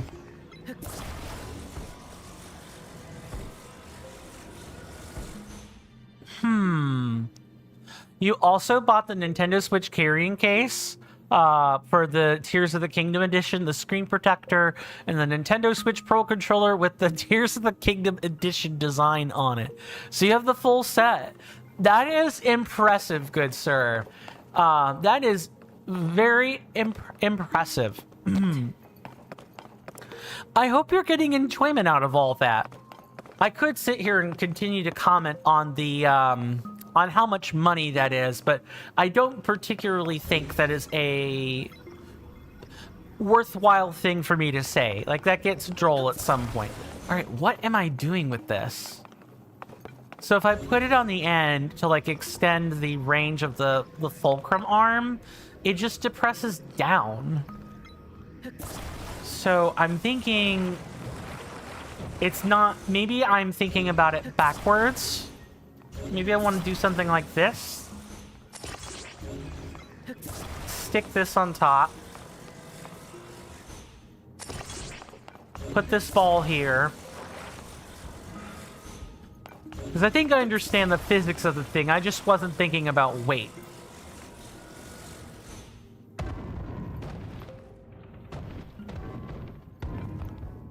Okay. That's closer. But what can I do to increase the distance further? Because the ball's not going to stay on that. You hear that off in the distance, my senators and inductees? That is an ad storm. In about 5 minutes, it'll blow over us, and then we can get right back to the gaming. Thanks. So, that is the second warning for the stream. These run about 5 minutes out at a time.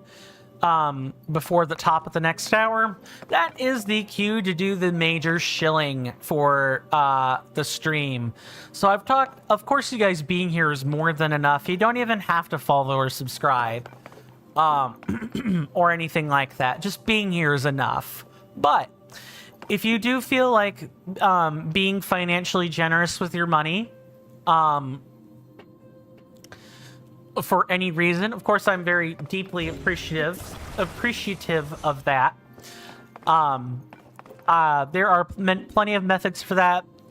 Twitch has some methods of financial generosity baked right in with the bits and stuff. And of course, by far the best value on that is definitely a tier 1 subscription. But the rest of it will be contained in the link tree below the video player on the stream, underneath the stream, on the Twitch side. On the YouTube side, it's going to be contained in the description. Feel free to fiddle around with stuff in there. You could get most of the same benefits by spending only a dollar at Coffee or Patreon per month. You just don't get the emotes or the, you know, removal of ads. That's got to be a Twitch thing only. But we're nice. What am I doing wrong here? It needs to be like right at the tip. almost.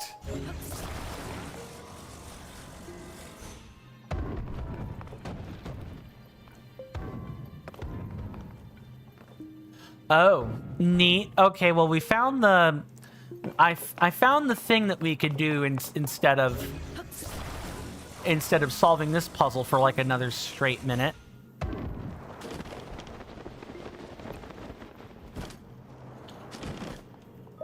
And just like before, like during the first hour, the commercial breaks are roughly 3 minutes long. You know, once that passes over and the timer on the screen disappears, you know, we can get right back to the gaming, just like the advertisement said. Let me read the comments and then I will answer that question. The full The Legend of Zelda Tears of the Kingdom edition set is roughly $1,300. Is that in pounds or US dollars, out of curiosity? And then would I like a tip? I'll take a tip. I'm sure I'm just not thinking about this puzzle the right way. I know I could shoot it with a bomb. I know I can do that. I'm trying to think if there's a legitimate way I could do this without forcing the puzzle, so to speak. You know what I'll probably do is, you know, I guess we should demonstrate the fact that these are receptive to bombs in the first place. So here's what I'm gonna do. We're gonna do it that suggested way, but then I'm gonna look up what the actual real solution is, and have that ready for everybody after the commercial break. Oh, that is... I totally did not mean to do that. It should have been this. I think I want to at least try to demonstrate these puzzles the correct way, if at all humanly possible. I think it's doable. I just don't think I'm thinking about it the right way. That's all.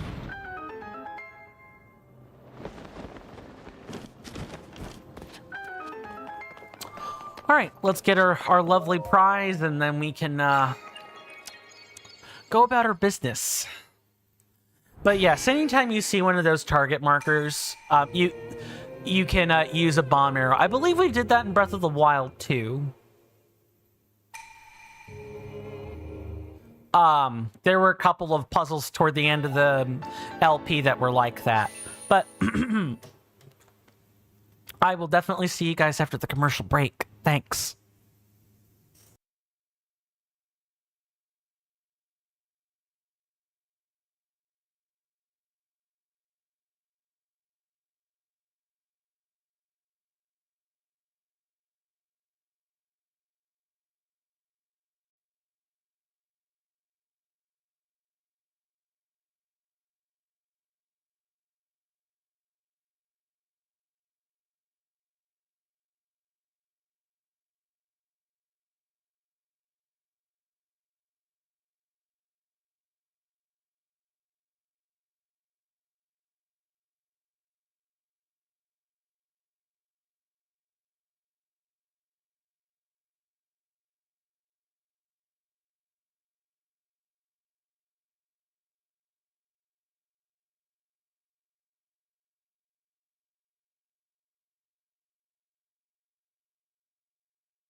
Sorry about that, everybody. I am back. Let me catch up on chat here. Okay, so Troll Castle King Jason says they were slightly mistaken. It wasn't $1,300 as that is just what I spent. Oh, of course not. It definitely was more than that. Definitely a bit more than that. Okay, so I looked it up. I found a video that does what I wanted it to. I had it backwards, but the assembly still wasn't quite correct, even when I realized I had it backwards. So let's go back in there so I can actually demonstrate the right way to have done that puzzle. This won't take long. I just watched a YouTube video, so I do remember. The puzzle still should be solved. Oh, actually, no.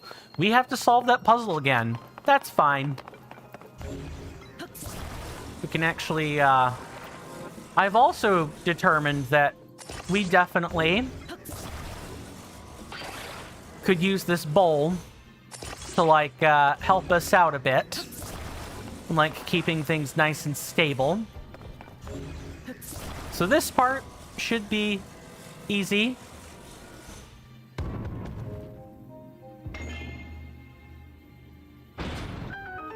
So that unlocks the wooden plank, right? So what we want to do is this. We want to extend the plank, but we want to extend it this way, so the starting spot is further out. So then, just like this, make sure we get the anchoring correct, like so. Place the ball in here, and then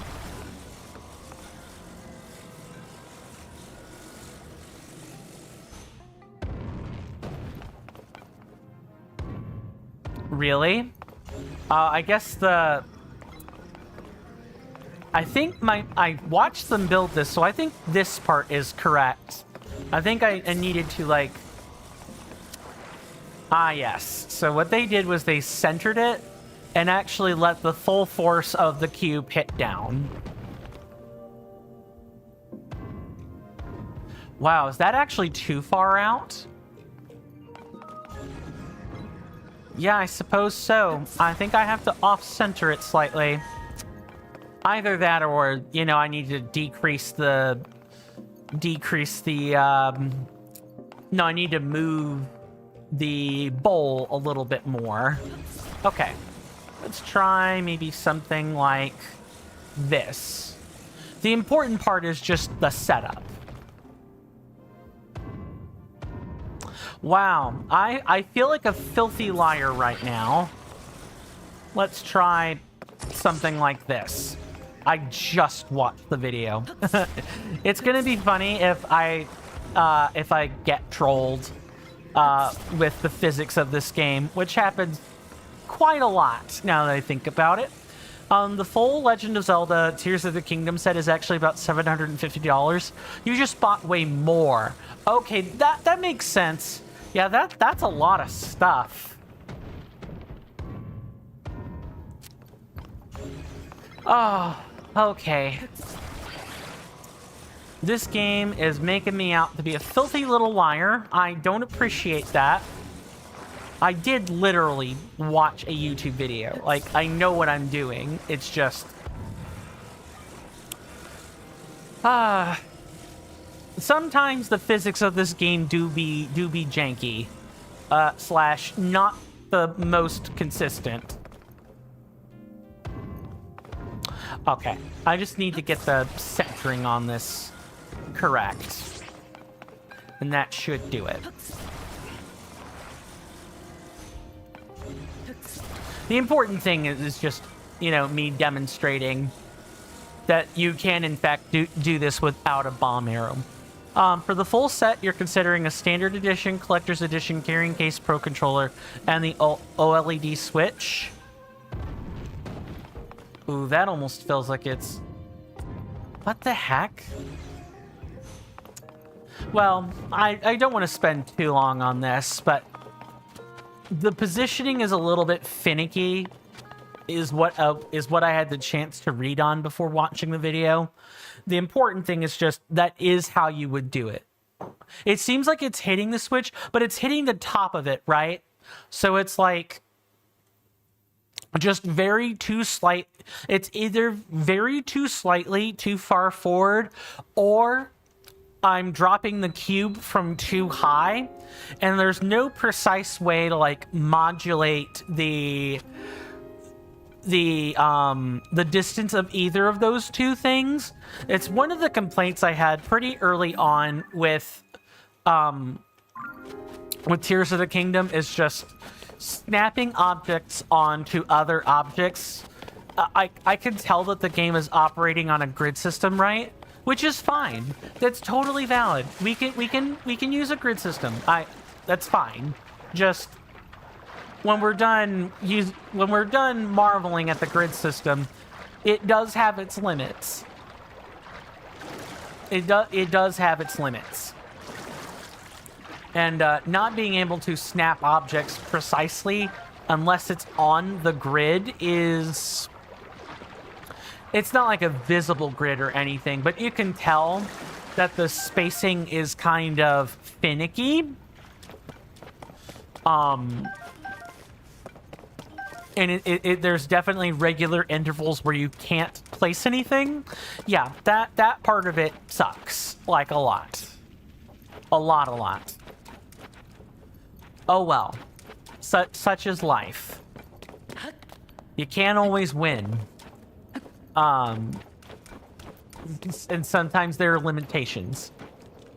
But the physics are at least there. You were very happy making the hover bike. I was pretty happy making that's awesome.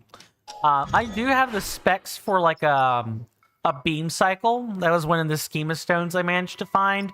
But the thing I really impressed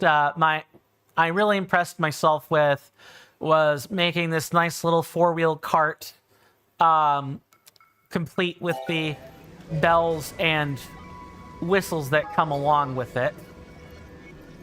Just gotta get this right. There's still that little nasty eye from the bargainer statue that's snapped on, but other than that, I'm pretty happy with this. And then on r/Hyrule Engineering, they made an full armor battleship. I'm not surprised. I was just getting ready to talk about that. The mechanisms that you can build in Tears of the Kingdom are just out of this world. I'm really impressed by all the videos that I find, and it's interesting that there's a whole subreddit. I may check that out. In fact, I should write that down. Where's a pen whenever I need one? Un momento, per favore.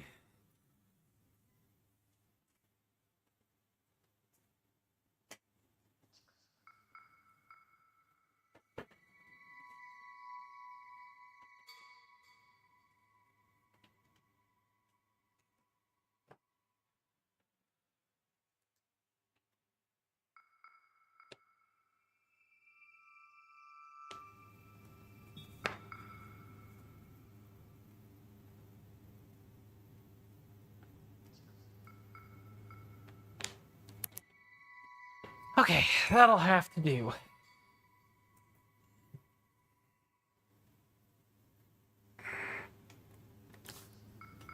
I'm middle-aged, you see. Not quite middle-aged, but I'm 33. My memory is not what it used to be. Writing things down is kind of important. I tend to forget if I don't. You've really enjoyed being here the past couple of days? Thank you. Thank you, Jason. Much appreciated. I'm hoping one day to add you to the TCC's family of streamers. I do intend to get back to you about that via Whisper. It's just going to take me a little bit of time. I ended up having to do a lot of things yesterday and couldn't get back to you about that. I will do so after the stream is over. You have my word on that. I've been thinking about that, and I have a couple of questions I want to ask that are better asked in writing, if that's making sense. Hey there, Flairtoon. Welcome on in. Good to see you. Hopefully you're doing well in both body and mind today, and I hope you enjoy your stay. You beat the Zora with... You beat the Zora one? Oh, like the, I assume it's the water temple with, without taking any damage? Nice, nice. That's awesome. I trust that was a quote-unquote, you know, fun endeavor, to be sure. Now that really makes me want to... that stokes the challenge runner brain in me. It really, really does. A lot. Okay, so there's supposed to be a well around here that we can use to... Ah, yes, it's literally right there.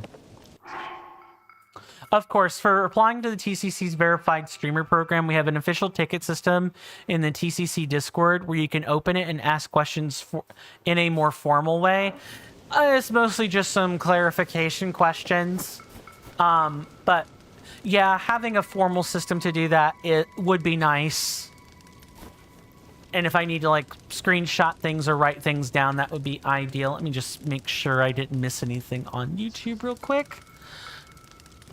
Picongo, is that you? Oh, hello. Always nice to meet a fellow wanderer out here. So it is. In case you couldn't tell, I'm a painter. Really, I couldn't tell. Gee, your hair has black highlights on it that kind of look like a paintbrush. I wonder if that's the caricature they were going for, because Nintendo is predictable like that. Specifically Al Numa is predictable like that. Just a little bit. But of course, to start the process, the client has to request it in main reception. Okay. I assume that when I go for the verified program in the appropriate channels, there's going to be a somewhat automated process that tells me where to put what, like where to message what way, so on and so forth. I travel from place to place, looking for scenery to inspire me. Lately, I'm especially taken with the floating islands that have just appeared in the sky. I've painted many landscapes in my life, but that tiny island floating in the distance may be the most mysterious of all. Who put that strange little island up there? It's a fascinating shape. Easy to paint, too. You should go see it for yourself once the weather clears up a little. Asleep or awake, dreams of what might await on that tiny island. What might await on that tiny island occupy my every thought. I'm gonna presume you're not talking about any of these. Tiny little island. Okay, if I'm looking where he's looking, maybe it's out there somewhere. Once you open the ticket, you get added to a DM between you and the CEO and the executive chair, essentially the highest command of the entire staff hierarchy. Makes sense, because it's like it's an interviewing process, right? Gotta figure out which streamers are gonna make a good fit for your Discord and all that. That part makes sense to me. I did not mean to grab that. Dronox passed well. Now what awaits us in here? Really? Oh no, there's more. Good thing I looked. Definitely more. How much more though? This bitter cold is making my eyes glaze over. I fear my time is almost up. Faced with the frigid onslaught, I wolfed down some sautéed peppers to ward off the cold and downed them with a drink. But suddenly a chill came over me. Strange, I thought. I'm fairly certain sautéed peppers are cold resistant. Then I had a look at the bottle I held in my hand, a cooling elixir. I had just taken a swig of a heat resistance beverage. Yeah, classic overwriting the buff. Overwriting the buff. I've had that happen all too many times, both in this game and Breath of the Wild. Correct. You'll explain in more detail in said ticket, but just to give you the basics, since you have over 200 members, we have a closed channel promotions board that only TCC verified streamers can use. Makes sense. There's no limit to set posts. You can do as many streams per day and advertise them all. It seems that if you eat a second dish while the effect of the first dish is active, the original effect is lost. Flaretune says the bad painter is only useful for a quest in Kakariko Village. Good to know, Flaretune. He's definitely not going to be there to help you pinpoint the locations of memories this time. That's for certain. Failure is the amuse-bouche of learning, and I, Chef Aritamu, have eaten my share. Hold on. Amuse-bouche? Boucher? Oh no, what is this word? This feels like a real word too, like a real loan word. Oh my goodness, I'm gonna have to look that up. I better write that down, actually, now that I think on it. I'm on the fence on whether this is a real word or a fake word.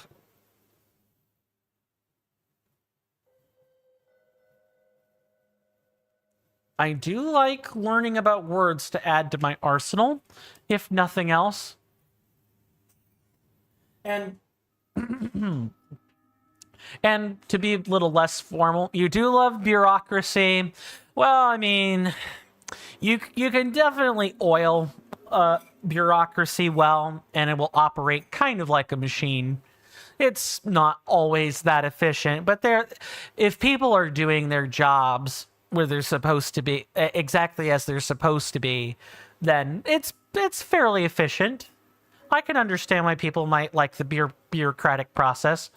Flaretune says there's white islands around the sky with a script that Link can't read, but someone else can translate. Yes, I figured.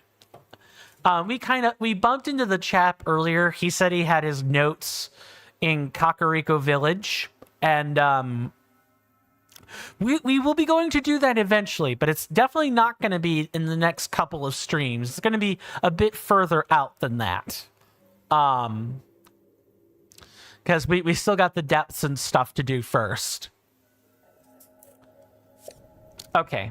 My journey to culinary mastery continues. Yeah, Chef Aritamu, fearless of failure. I see.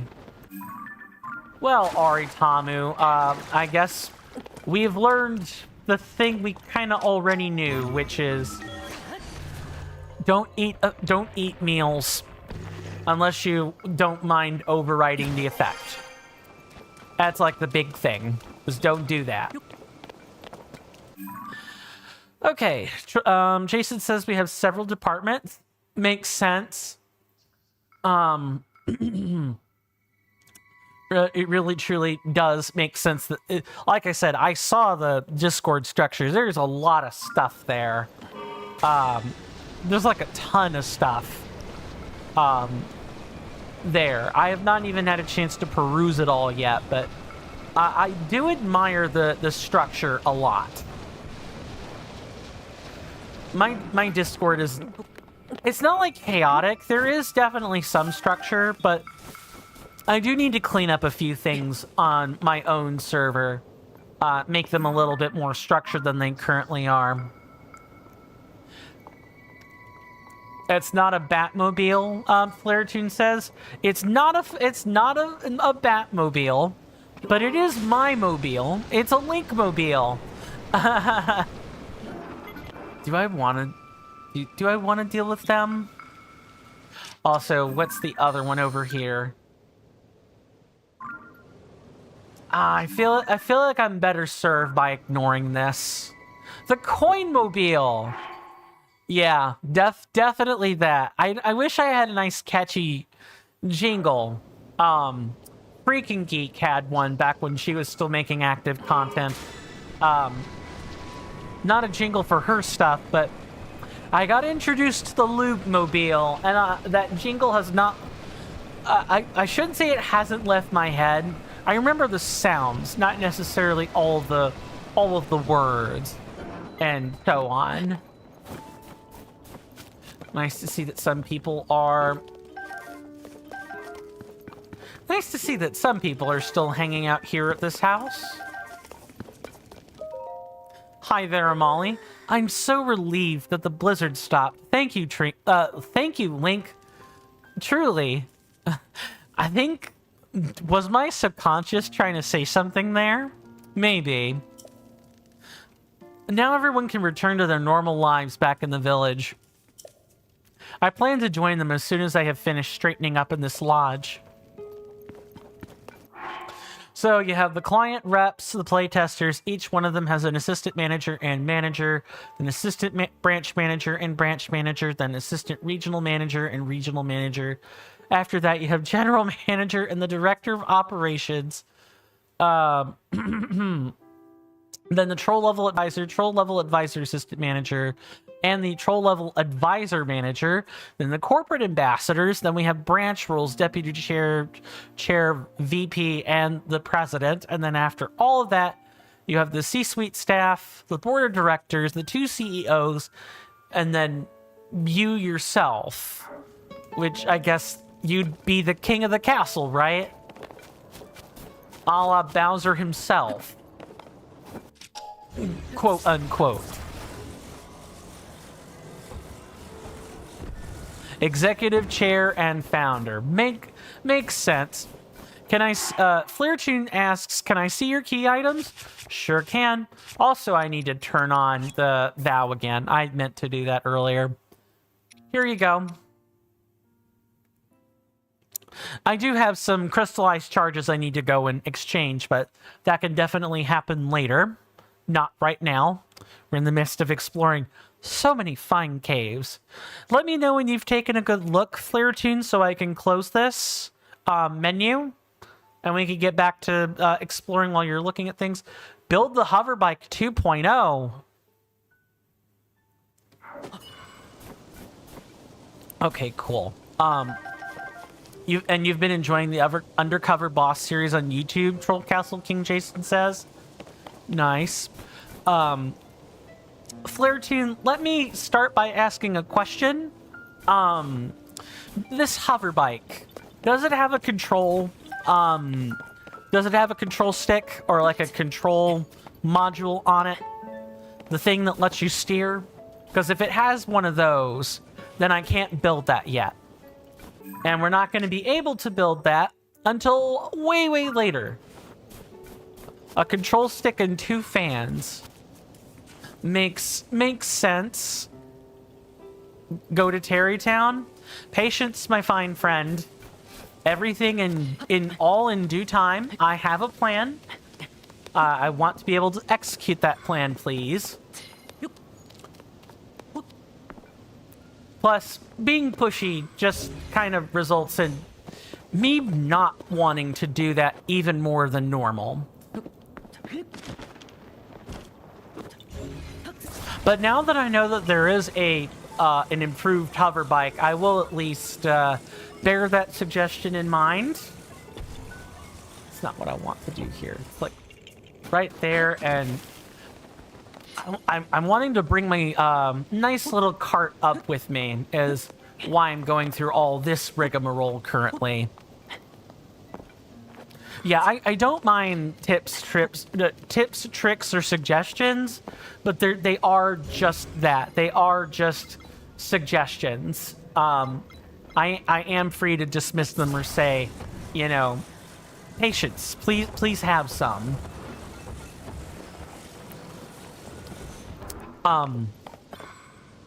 like I said last stream as well, once I have the control stick, you know, I will go and build a few devices, or at least get the plans for the devices off camera, either through like r/Hyrule Engineering, like what Jason told me about, or, you know, I'll look up YouTube videos on like the top 10 most valuable devices and so on. But I do have a plan. Flairtune asks,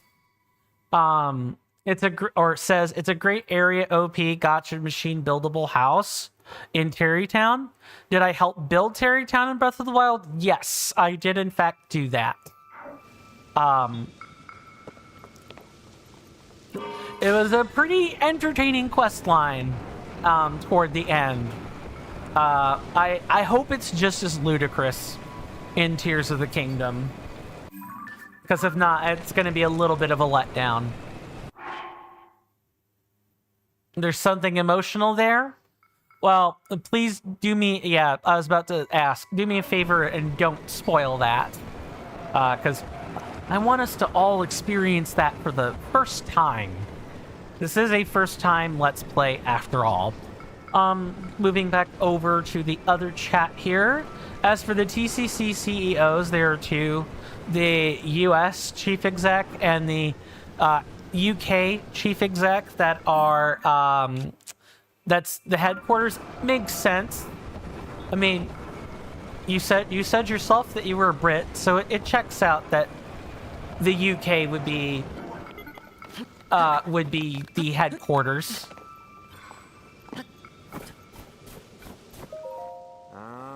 A cave-in? You've got to be kidding me.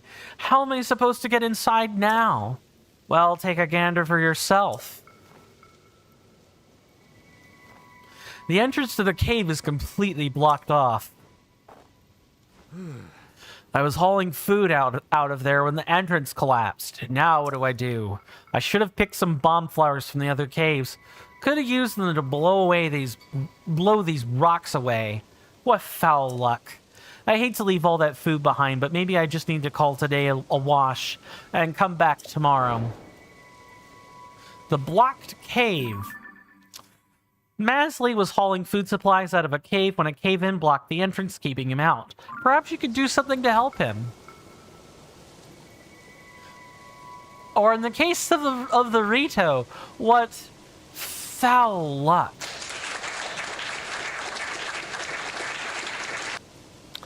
All right, that was a pretty good one. You weren't stretching for that one. The ellipses did stretch that a little bit, but I get why. It was for the delivery. That's fine. Why? Well, what? I mean, what did you expect? There. Hey, those rocks didn't know what hit them. You're amazing. Now I can bring some supplies back to the village. Thank you so much. Oh, right, I need to reward you somehow, don't I? Here, take this. Consider it a token of my gratitude. All right, I'm going to go check if that food is still good. Thank you for opening a path for me. You're welcome, Masley. Anytime. You've cleared a path through the rocks, blocking the cave's entrance. Relieved to have access again, Masley gave you a red rupee. I really don't feel like I need to blow that up completely. Oh, and look. Turns out there were bomb flowers to replace the ones I spent here. Awesome. Wouldn't it be wonderful if you exploded a cave entrance and a Lionel came running out? Oh no, is that what's gonna happen at any point in the future in Hebra? I'm willing to bet that's what's gonna happen, is there's gonna be a cave with a Lionel in it. Nope. Sure, Jan. Sure. Sure. Yeah, I believe you, but I'm prepared. Like, just look at my arsenal. I'm prepared. Promise. I've been grinding for such a moment. And I've been awaiting the day and longing for when a Lionel would come into my view and, you know, make itself mincemeat before me. Insert some grandiose villainesque speech here.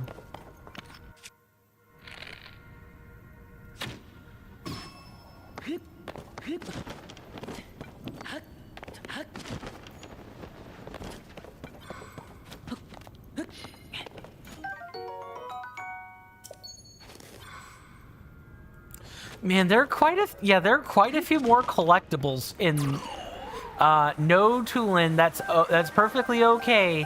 You don't need to prime anything. Oh, that's happened to me no less than like 24 times, by the way. You know, I'll be there doing something, and Tulin, the sage copy, will come in from behind, get a little too close for comfort, and then the next thing I know, the ability is activated and I've done wasted an activation, and I have to wait like another 5 seconds. With the TCC, the UK CEO, Jamie251, is fully trusted as the main boss. You just come in if you need to do so. You reserve that power. Fair? You've masterfully delegated everything on your Discord server. Like I said, it looks like a really well-oiled machine, all things considered. I trust the application process will go smoothly when I get ready to do things over there. Okay, that's all this was. Thanks for helping to keep our food supplies intact. I'll deliver them to the village as soon as I've packed them up. Cool. That's all done and dusted. Now, let's get this show on the road, eh?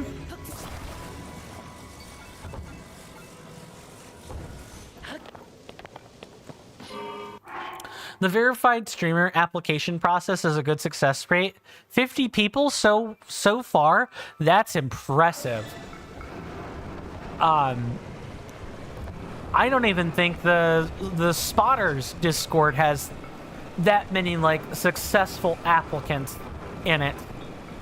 And that's saying something, considering I used to be, I mean, I'm still part of that Discord, but it's like, I wouldn't call the place a scam or anything. It does work, but you really got to be active on that particular Discord every single day, and that's hard to do. I'm part of so many just as it is.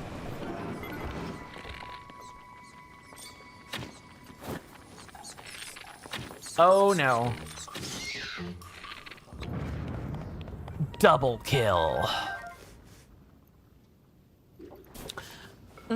If you're successful, you get access to a private lounge and, of course, the channel promotion area.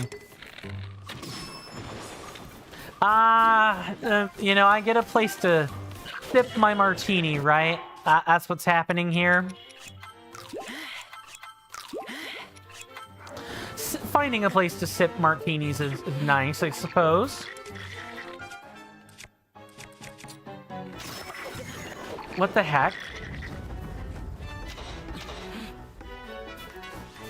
Oh, there's someone shooting frost arrows.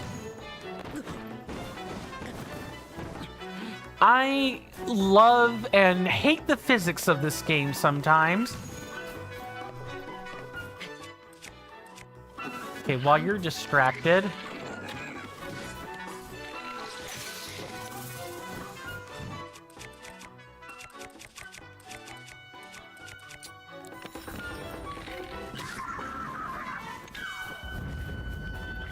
Okay, got him.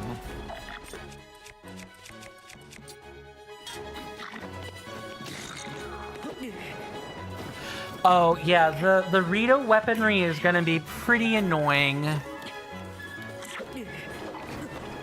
Yeah, I essentially can't dodge normally.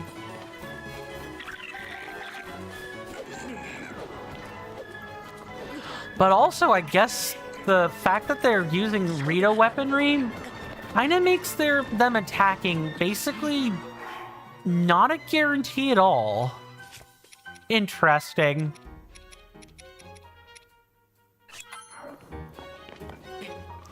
All right, let me not mess around anymore. I've had enough of that.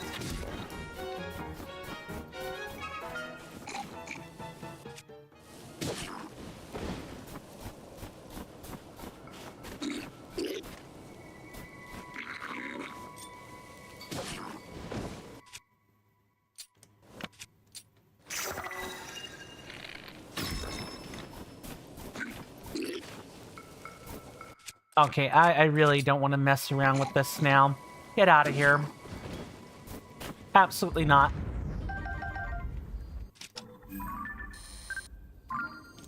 Okay, let me catch back up on chat here. That was a little bit of an ordeal. If you have a little look one day at the left sidebar, we track everything. Staff online, clients. Oh, like the member, like the, you know, who's currently on. That's on the right side for me, but I think I get what you're saying here. Clients online, solo creators, verified streamers, playtesters from what group? Right, precisely. And if people boost the server, they get the shareholder role. Your broke boy definitely ain't gonna be doing that, but at least if I am capable of boosting a server, that's nice to know there's a separate role for that. Oh, I didn't want to. I mean, I don't mind picking that up, but I don't need to pick that up.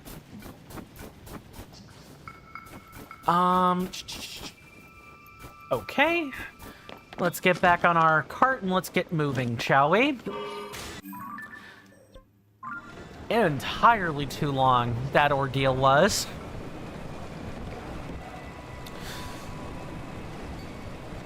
I'm pleased as punch with this thing. I'm very pleased. I feel all giddy inside. Just there's nothing quite like writing something you've built, or, you know, using something you've made for yourself. I'm trying to think of an example of this in real life where I've built something, you know, from scratch. I suppose the closest thing I could think of is like bookshelving, right? I've built some bookshelves that that sit. There's one in my bedroom that sits on the back. I like refurbished that shelf. I've built shelves over at other people's houses, and when I was a high schooler, I took some shop courses, so I know my basics around building shelves. You just gotta take your time and do it properly. And yes, you do in fact need to measure twice and cut once, that sort of thing. Right, we've already talked to you, Verla. Is this enough, chill shrooms? You really don't mind giving me this whole heap of mushrooms? Seems like you must have gone to a lot of trouble collecting this many. Or gone to a lot of trouble collecting this many. But if you're sure, then thanks a bunch. I can't just take them for free, though. Here, why don't I give you this?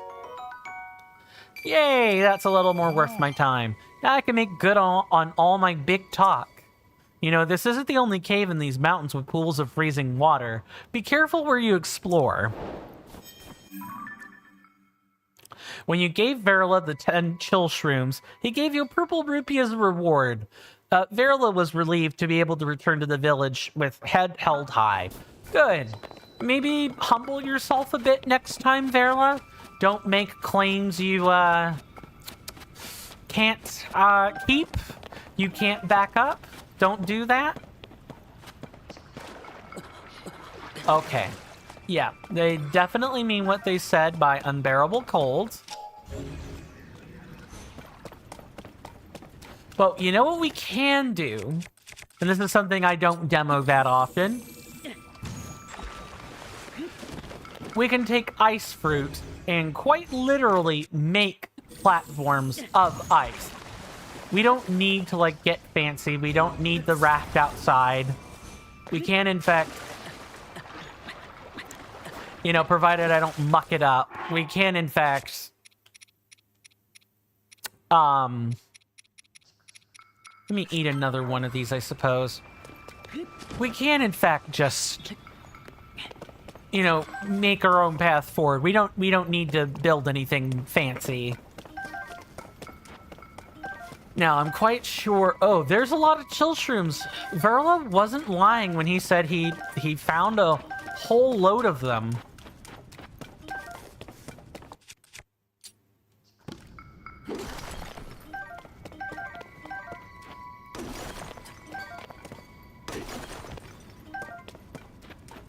Man, where's the rich ore? Also, is that all there is to this cave?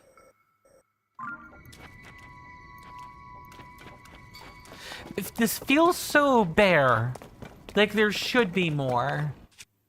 I don't think this is gonna do anything, but I'm gonna try.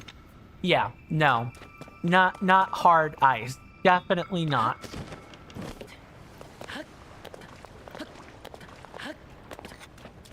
Alright. I guess it really was that... Oh, you know what, though? No, I just saw that.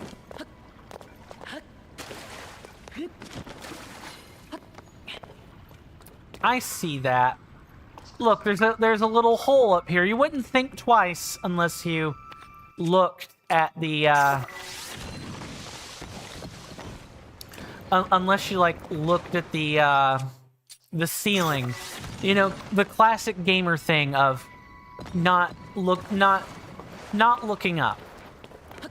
Which happens a lot with me sometimes. Also, one thing to note, superiority in staff, is the username colors for higher up staff. Do tell.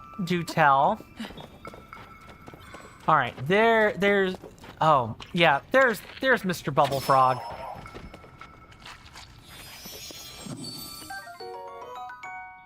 Platinum, gold, silver, bronze. Oh, okay, that's making some sense.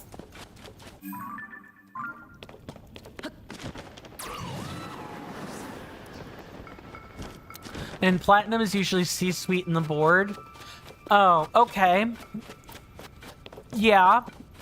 That logically checks out. I take it the other members have... Is there a hierarchy for normal folks? Or, just specialized roles? I'm just curious. Okay, I believe we have gotten all we're going to get out of that. So we're going to go over here. And we're going to dive down to the next set of caves. Ah, sadness.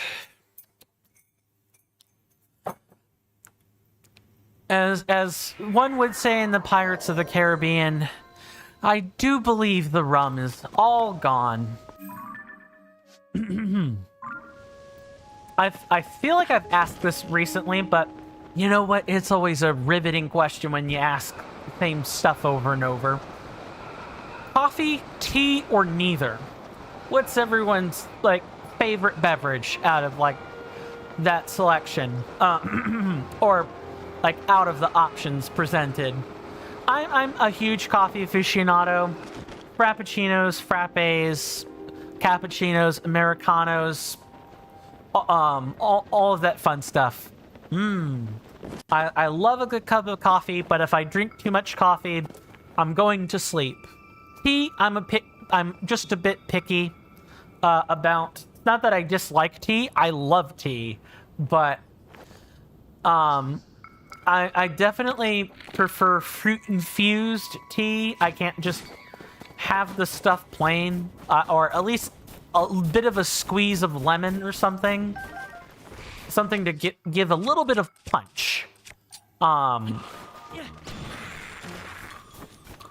Earl Grey, bit too bitter for me. I like the smell of Earl Grey, but I can't handle the taste of Earl Grey that much. And as soon as I suggest, usually as soon as I suggest adding milk to Earl Grey, I get the stink eye for that. So I have talked to tea purists before. It's a fairly amusing conversation for the first half, at least. Purple playtesters are SMM2 OCW. OCW? Okay, interesting. It means they could use both the Super Mario Maker 2 and Open Course World. And then we have green playtesters that do just, Open Course World. Okay, if I had read further, I wouldn't have asked that question. Oops. And then red playtesters that do just Super Mario Maker 2. And the best part, these 3 roll colors are 3 colors of Cheep Cheep. So everything is a Super Mario Maker reference, or like a Super Mario reference. That's cool. I like the consistency. It's very on brand. Okay, how cold? Not super cold. Not particular to just SMM2. No, yeah. Okay, so it's overall the. Just like the Mario franchise as a whole. Makes sense.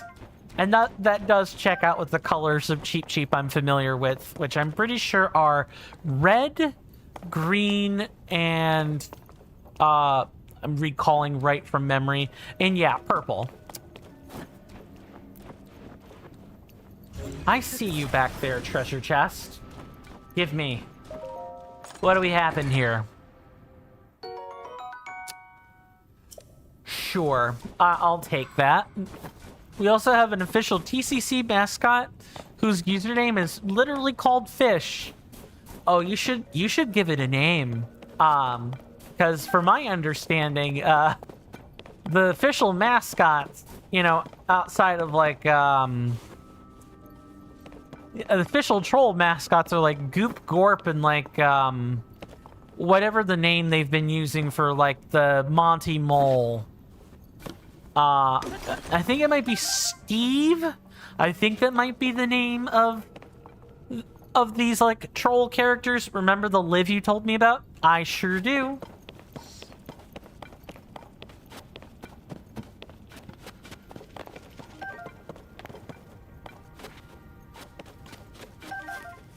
Ooh, this is quite the interwinding web. Oh, which way do I go? She is retired, but these are the roles that she once held. She like former client rep. Oh, so you list former roles as well? Interesting. Or are you just telling me those are the titles she had, nothing else?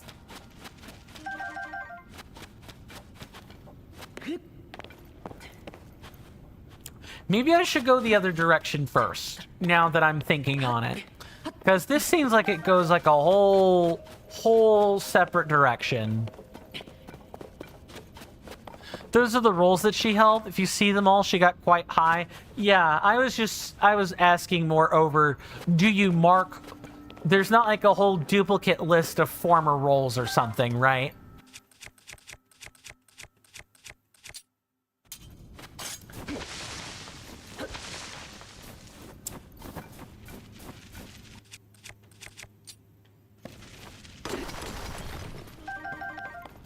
Man, where are the rich ore deposits when I want them? I bet they're going to be in the Elden region. That's where I would expect them to be. I would also expect a lot of caves as well. All right, now what else do we have in here? See, we have 2 openings.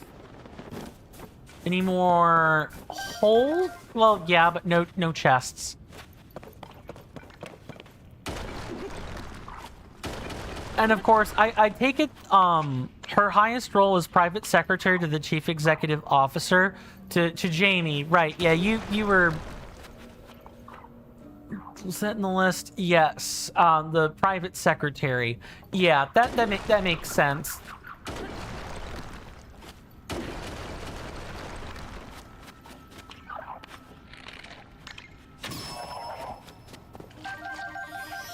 Oh, is this all there is? You used to be CEO? Well, right, but if you're you can be the founder and the CEO. Like those roles are not exclusive.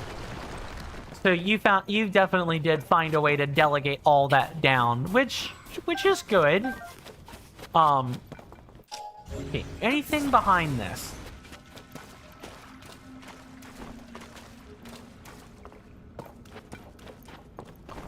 Yeah, what's in this nice little hidey hole? Oh, wow. This should have been the thumbnail. I chose to be executive chair as I read that has more power than the CEO and the board together. Makes sense. So I take it you must have read up a lot on corporate power structures and the way all those like corporate titles work. Would that be a fair thing to say, Jason? You've read loads on corporate power structures? That makes sense then. Yeah, I wish I had known about this view. This would have been an excellent, photo to have, and I wouldn't have even had to have done all that much editing with it. This is already beautiful enough on its own. What cave was this? The Sternita Springs cave. Yeah, I should have chosen this. I'm kicking myself over my thumbnail choices.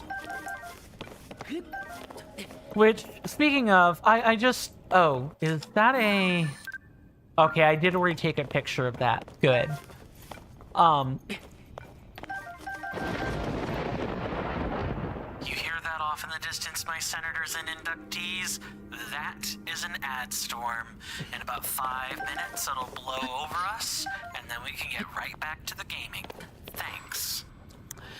Well, guys, you heard that. That was the alert for the incoming ad storm. And if you want to take cover from such an ad storm, there are a few things you can do.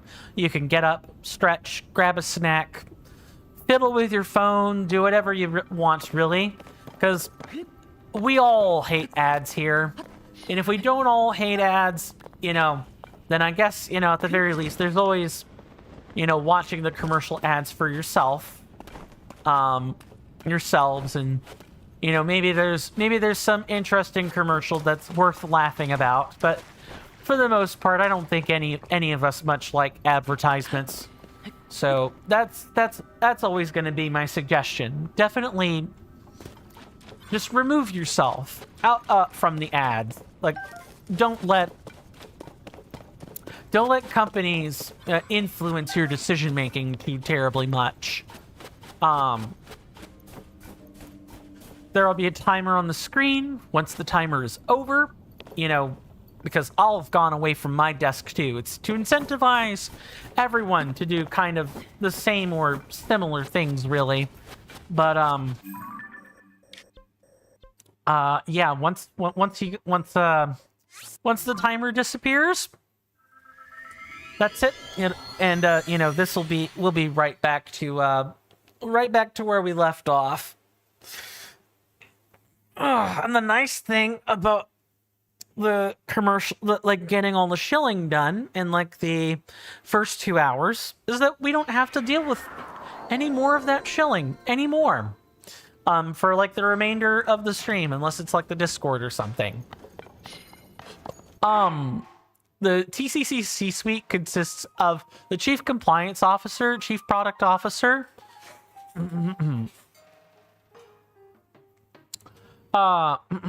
Chief Administrative Officer, Chief Marketing Officer, Human Resources, and Experience. That's a pretty profound suite of offices, or like office titles. Yeah, that's impressive. It's very thorough too. One thing for sure, Jason goes on to say, you've joined a few Discords, but you barely get out of mine other than Twitch channels. That's fair. It's getting harder for me to do anything except deal with my own Discord as well. Because I'm so busy curating that experience too. Um,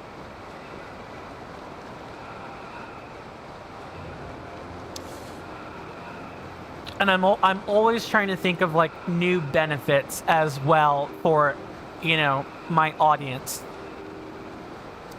Yeah, go ahead. Feel free to share your story. I probably won't be there to acknowledge every sentence of it because the break will be coming up real soon. But you know, that's kind of what breaks are for, right? You know, if people want to tell me some major secret, then they can they're free to expound on all of that during the commercial break, and I read it all when I get back. I did not mean to jump into this water, but at least it isn't super cold. Really? You know what? I'll take it.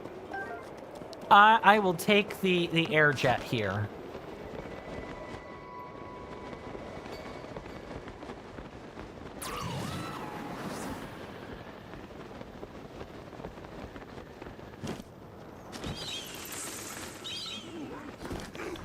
Oh no.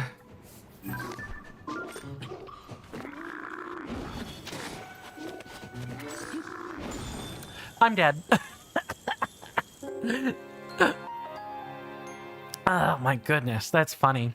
That's hilarious. We took on a staff member many years ago, and for some unknown reason, they decided to have an argument with me.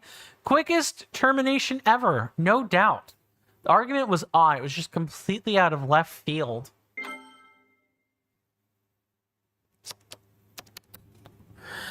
Well, the rest of that will be a riveting read, I'm sure. I'll see you guys after the commercial break.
Sorry about that, everybody. I am back. Well, that is incorrect. I wonder if why that felt funny. So let me go back and read messages. Let me check on YouTube first. Nothing. Okay. That was it basically. All you know is that they were a little bit silly. They only gained the client representative role. Yeah, bottom of the rung in terms of the hierarchy, but the most important role nonetheless.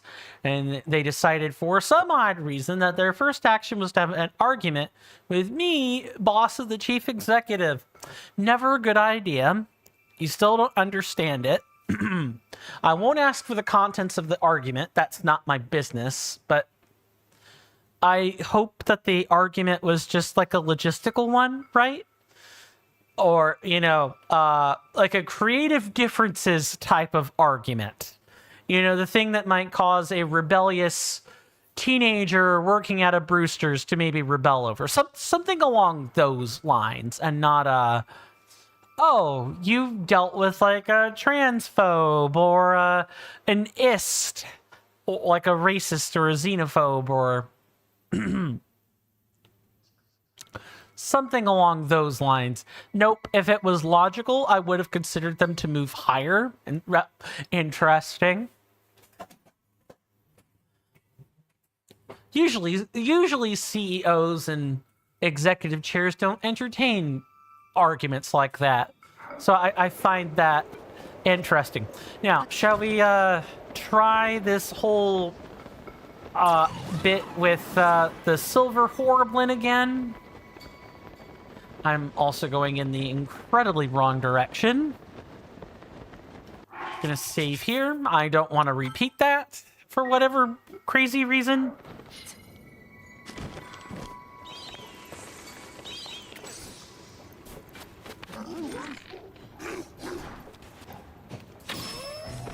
Yeah, don't even think about it. All right, come on. Come on, I'm waiting for them to like... I gotta be careful. Alright, Tulin's gonna get in the way of that, so I am just going to change tactic.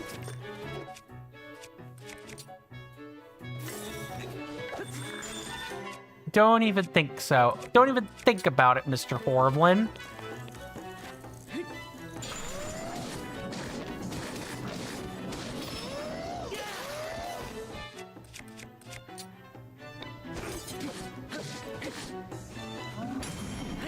Gotcha.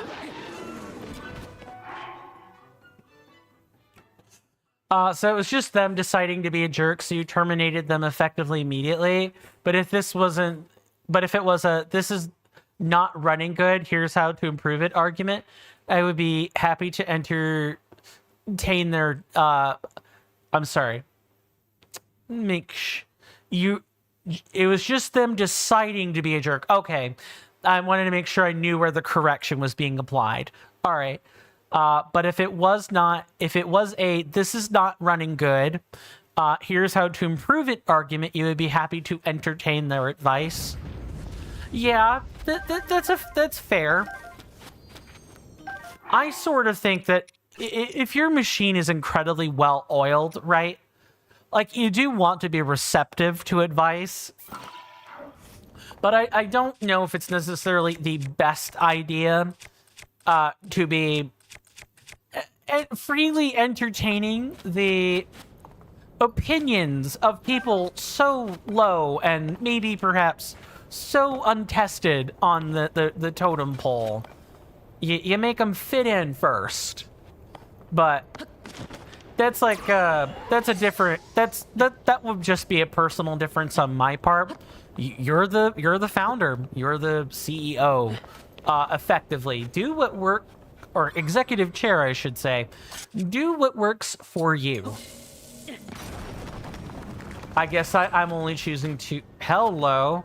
This wasn't even marked on the map. We didn't even find a corresponding Yiga clan loom to filch this information off of yet. Neato. What piece are we gonna find in here? I'm really curious. Ah, the frostbite headdress. Made for ancient rituals, this item's cold-absorbing cloth produces frost in low-temperature environments. Okay.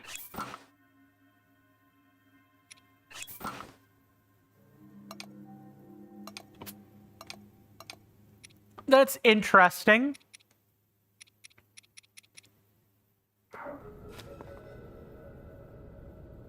I don't particularly want to be wearing this, but it does not look half bad.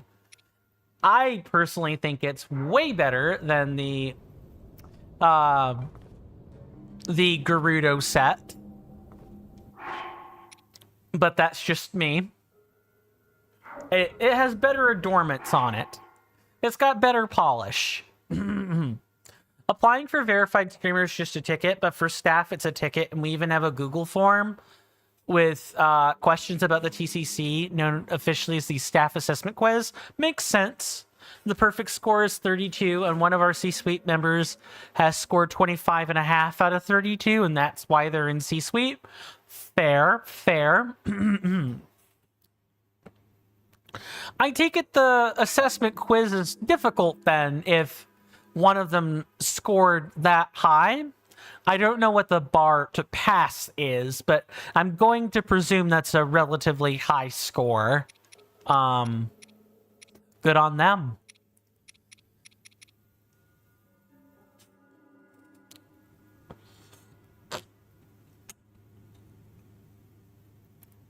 Anyone with anyone can take on the SAQ. We're not reserving it for just staff. Interesting, but of course you do have to redo it if you apply. Makes sense.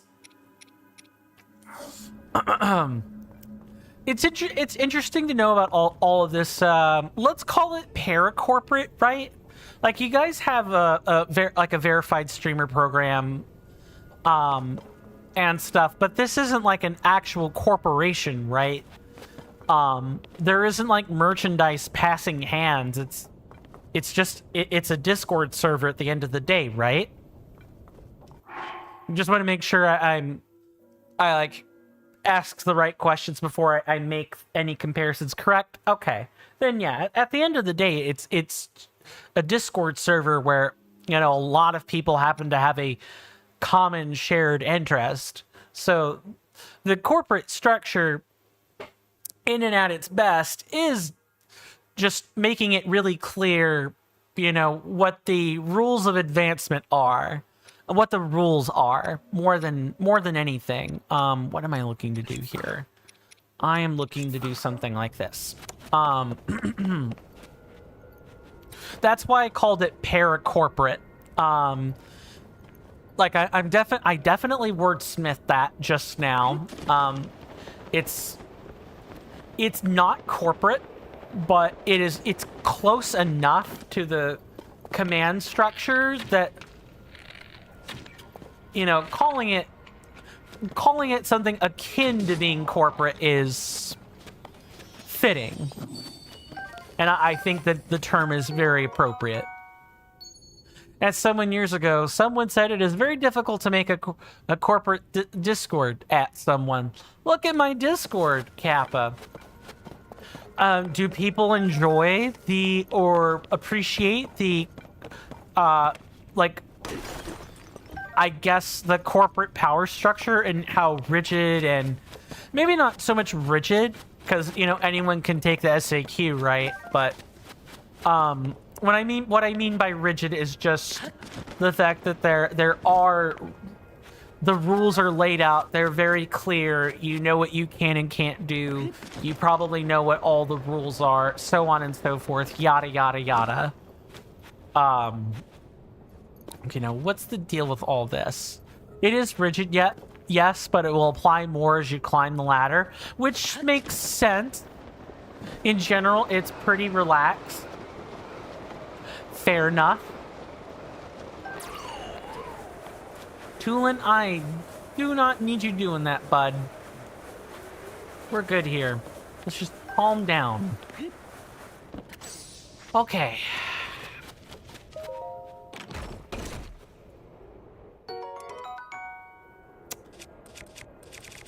Fine game. We'll drop the Icicle Club.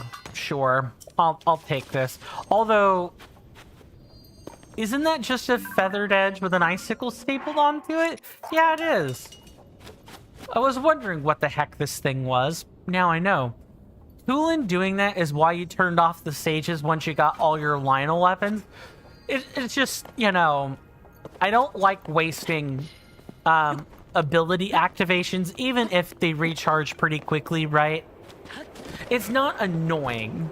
It's just, you know, it's a very nice. It's a very touchy experience.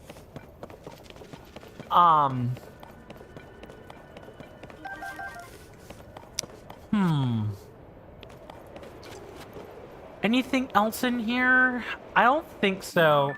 I think the cave, yeah, the cave is actually complete. So let's find 6 more caves. There are a lot of them on this map. I actually doubt we're going to get through them all today. Especially considering some of them are nearby the crazy frost Gliok, who may or may not spot us from downfield. That's going to be really annoying. Okay, here's this little divot where I think one probably is. Let's see. There's this one. We're going to put a mark there. We have a cave over... Actually, that's not all that close. We should do the next closest one. Which I guess would be... Oh, I guess we were already here. Yeah, we were already here. We did that as part of getting the Korok. Yeah, so I guess the next one would be this cave off in the corner.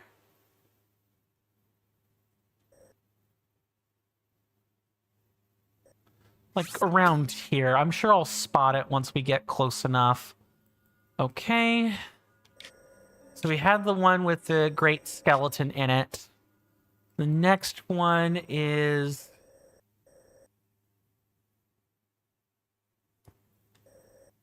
Oh my goodness, I am definitely having some problems trying to spot this.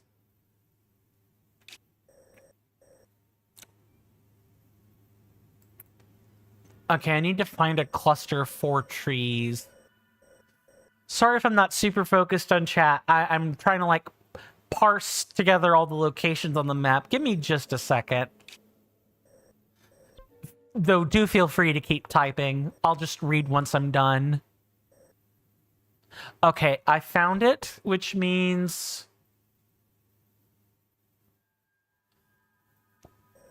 Okay, it's, like, south of here. It's like here-ish. Okay. Then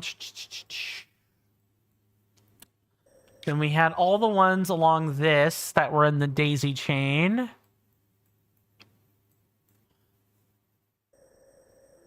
Then we had this cave that we hadn't yet checked out. And then we had this cave that we definitely didn't check out yet. It's like... Oh, so with some of these, there's like... this is like really difficult to tell, right? You would essentially have to scan the map once you got it and look for spots where there should be like a complete seam, like a complete border, but there's not. So it's like here-ish, or maybe that's not quite correct even, but that is interesting. Yep, that's it. That's all the caves, and then we just have the chasm that's left over in here. Let's see what we can get done in the next, say, 40 minutes, shall we?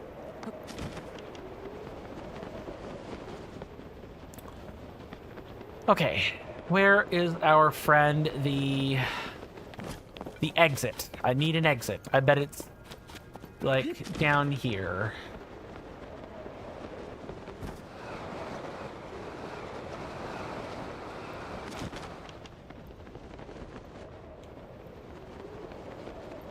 Really?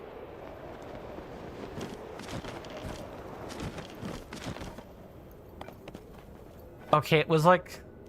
It was up one level? No, it was just across. It's this right here. Okay, let me catch up on chat before we move on. And each passing day, I'm still always shocked that I made what exists today from a simple Discord based on Super Mario Maker 2. That one C-suite member's score of 25.5 of 32 is actually 2 points ahead of even the chief executive officer's score of 23.5 of 32. But Jamie made the cut to CEO because you know of Jamie more, right? Like the built-up rapport and all that. That makes sense. You can't have a corporate structure without some exceptions, eh? Where do I want to go to maybe... You know what? Sure, we can do it like this. That should get us a little bit there a little bit faster.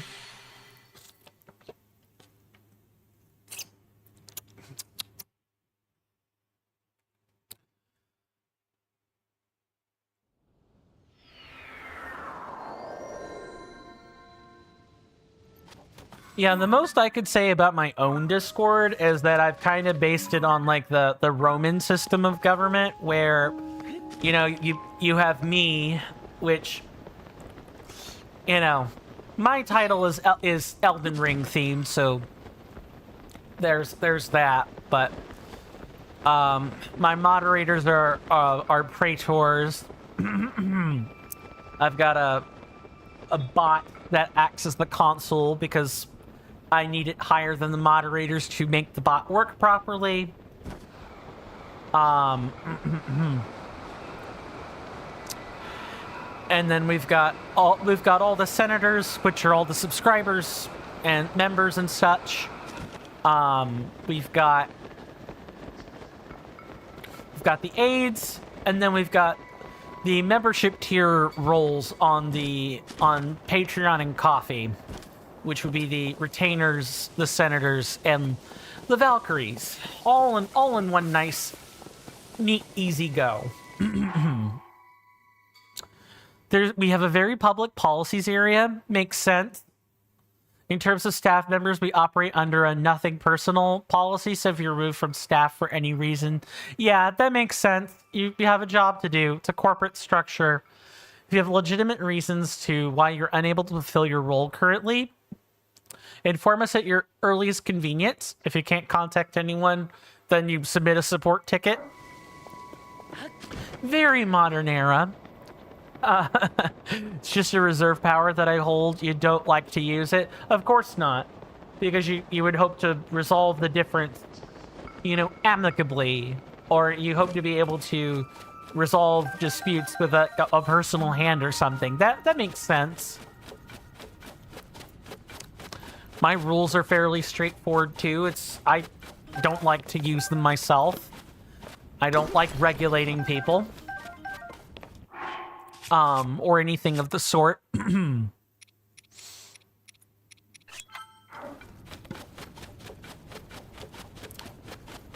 But I'm not afraid to use it, and neither is my moderator for that matter. Neither of us are afraid to pull triggers on people. Mostly, it would mostly come down to people being phobic, right? That's usually what I'm on the lookout for. Rarely is there ever any direct arguing or anything like that. It's almost always, oh, this person said something that was really foul. How did I not catch the warning signs before? We can't have them here. They're gone. You know, stuff like that. You also hold a very executive power. If someone really, really impresses me, you can bypass the entire process. Fair. I mean, you are the founder. You do reserve the right to do that. It looks better when you don't do that, of course, but you totally can. And I assume people trust in you and your decision-making skills.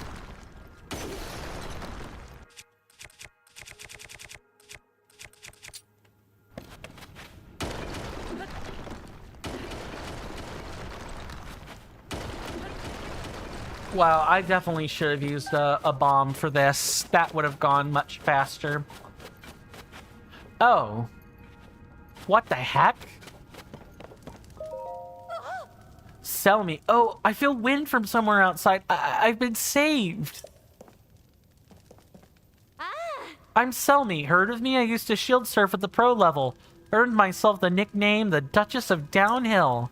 I'm a teacher these days, showing the next generation how to shred the slopes like an absolute pro. That terrible blizzard, like an absolute pro, excuse me. I don't know where my mind was when I read that. That terrible blizzard stopped, so I took advantage of the weather to go out and create a new course for my students. And then I found this cave. Just surfed right into it on my shield.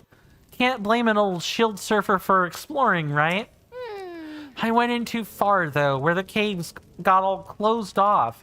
I couldn't climb back out the way I came in. Worse yet, I heard rocks falling back up at the entrance. Thought it'd collapse at some point. I was starting to think that I'd be stuck back here forever, and no one would even be able to find the cave. I'll live another day, free to surf the slopes under the bright sky. I've got nothing to give you now as thanks, but I got an idea. Whenever you like, stop by my lodge in the northwest of Heber Peak. We'll talk more then. You can always spot it from the bonfire out in front, so watch for that if you decide to come find me. All right, I better head back to my spot so the students can stop worrying. Remember, find me at my lodge on the peak.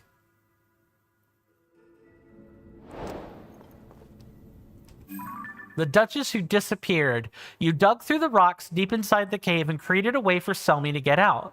She was able to return to her students and wants to thank you at her lodge. You should be able to find it northwest of Heber Peak. Look for the bonfire she keeps burning in front of the lodge. Troll Castle King Jason. Sometimes I still spit out the name, by the way, because, you know, because I stream to 2 platforms at once, Twitch and YouTube, conversation could be a little bit difficult to follow.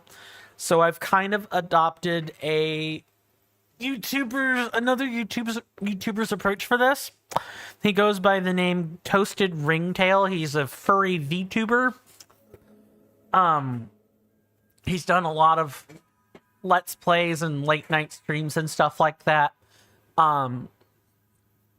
He will often specify or say the name so that folks who are watching the VODs can like follow along. The script isn't necessarily the on-screen script for the chat isn't necessarily the easiest in the world to see with some of the things he does. So I have kind of taken the same approach, and that sometimes results in me appearing more formal than I actually am. I try not to do it all the time, right? Because that can get, terse. Well, not terse, but dry. Perhaps even boring if I said it all the time. But I do it to, increase or to retain flow for the people that are watching the VODs. I do have people who watch the VODs if they can't make it to the stream. My sibling is usually one of those. Let me read this and then we'll get back. Even Jamie, while responding to a client's question in general chat, said Jason does not have a boss. With Madeline and Kana, while playtesting, Madeline is able to completely send Kana back to the drawing board on official troll levels. However, I believe Kana is more senior in the grand scheme of things by being the creator of the series past 100, and that's our top CEO, of course, to explain Madeline and Kana. Kana's the chief product officer and has taken over producing the TCC's official series of Troll Castle levels after you retired. As the third in command, Natalie, our U.S. chief executive, can send Kana back to the drawing board if the level could be made better. Of course.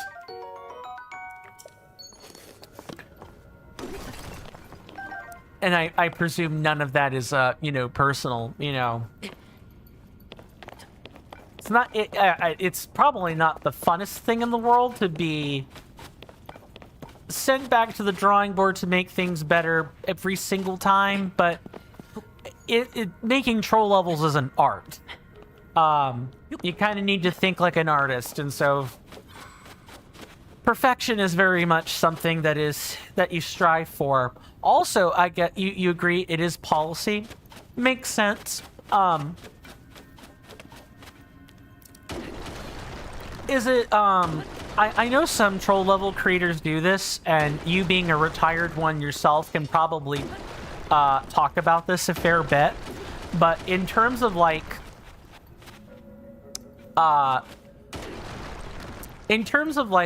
repeat use of troll levels, do authors often change out the trolls? I know in a lot of cases, like with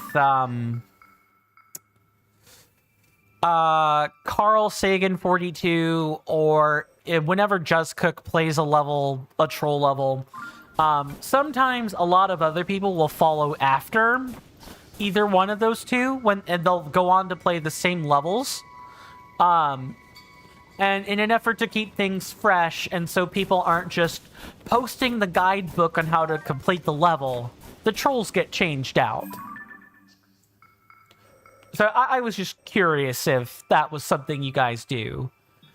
We try and swap things or make the same troll but have it do something else.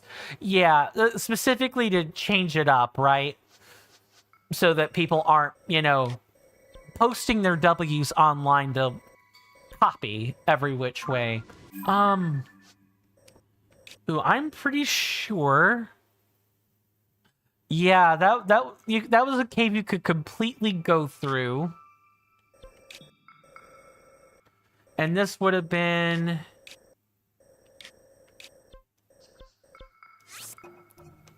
I think we went through here, right? North Baron Snow Shelf. Oh no, no, there should be an exit somewhere. There should be an exit somewhere. As for statistics, as you love statistics, I would be lying to you if I said that only 7 survived your series. Survived is very appropriate. I can imagine. The best of troll levels can break people. Absolutely force, Super Mario content creators into like a semi-early retirement. Or, make them move on from troll levels for a while. I have seen that happen before. Or, a content creator who maybe hasn't molded in a while, they'll play like a really hard level. And it'll completely break their brain. The Wiggler Cafe that I keep referring back to did that for quite a handful of people. It really broke their brain for a while. Made them hella upset. Would you like to know the process to become a Super World Champion? We have just one of them. Does it require beating every troll level on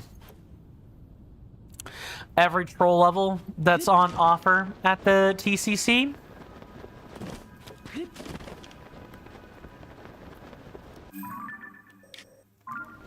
Okay, so we're heading back to what I think the entrance might be.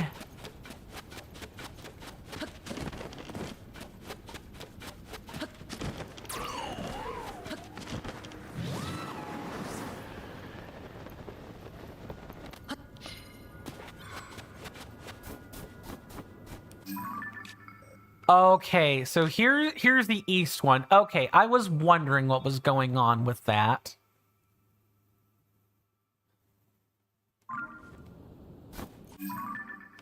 Okay, so let me remark this cave then, because we technically have not explored it.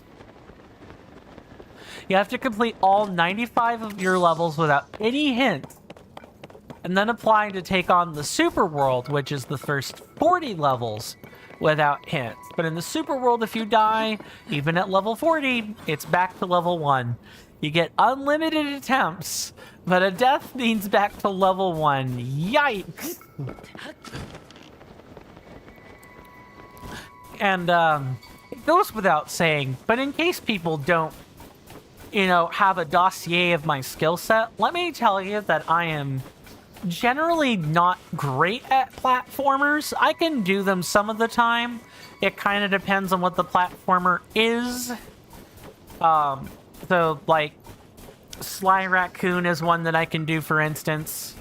It's not really all that difficult. The mechanics can be a little bit tedious, but it's not all that hard.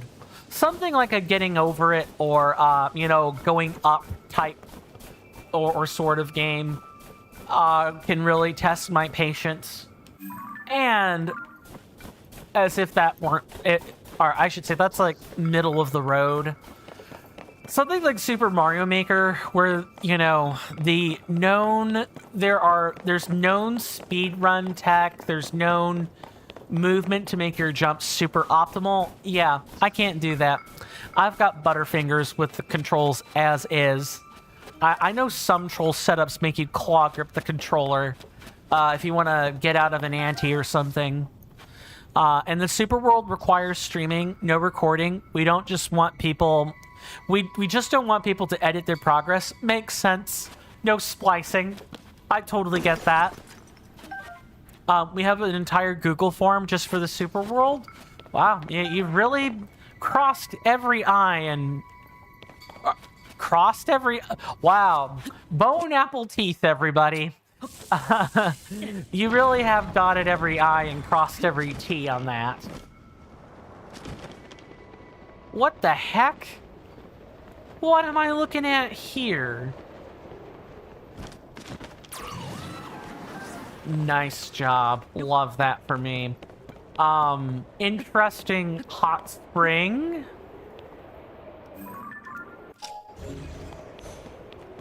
Is that all this is? There's no way this is all that's here. There's gotta be a hole somewhere that I gotta find. Or there could be things I have to blow up. Okay, that also works.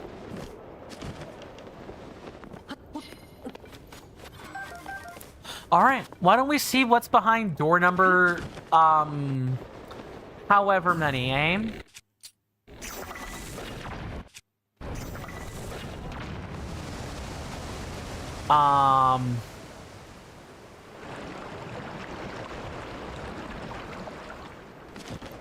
Interesting.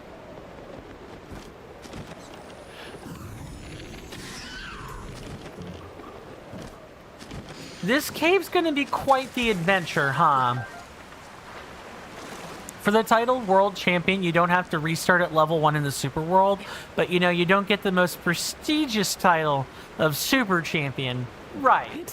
If you want all the prestige, you actually have to put in the work. Oh, is this like a... Interesting. So there's like a puzzle here. That's cool.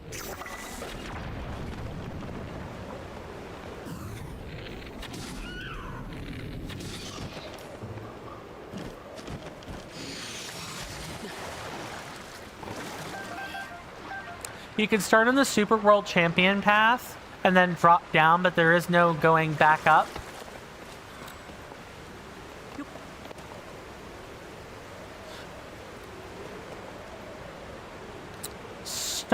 Okay, I need to parse this again. You can start on the Super World Champion path and then drop down, but there is no going back up.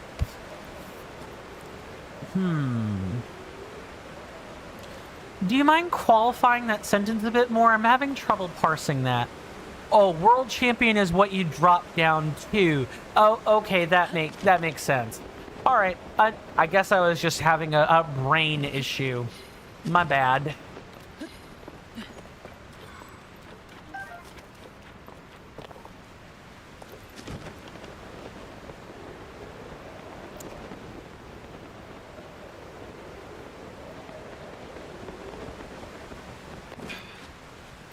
All right, what other holes are there? I guess they're all on this side.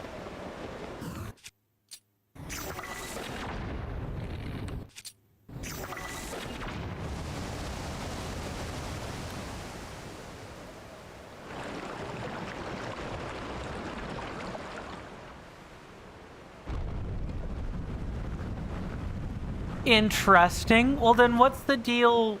Oh, wait. This is that quest. At least I think it is.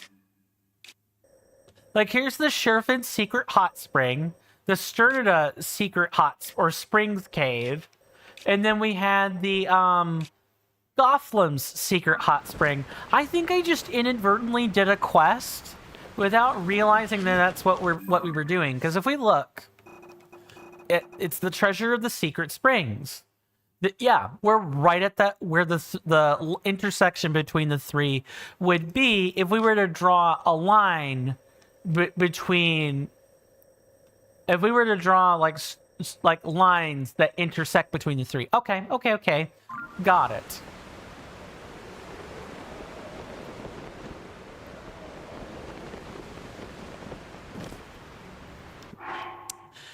We also have a troll castle completionist path for people who want hints. But like Super World Champion, what sounds more prestigious to you? The Troll Castle Completionist or the Troll Castle Legend? Probably the Troll Castle Completionist. Oh no, not the Completionist. The prestigious one would be the Legend that doesn't need hints. Hey there, Mr. Shiny. Good to see you. Hopefully you're doing okay or well in both body and mind today. And I hope you enjoy your stay. Shiny says, this is tied to a quest. Yup. After we talked to Tulin before we got the Great Eagle Bow. Yup. He told us about the stuff he read in a book. Essentially, there are 3 secret hot springs in Hebra, and rock walls you need to break are in directions of those. Makes sense. I didn't realize it precisely right. I kind of just stumbled into the cave, more or less. But actually, now that I think on it, the rock walls being kind of like this do make sense. So does that mean these other 2 are just regular old holes then? Yep, sure are.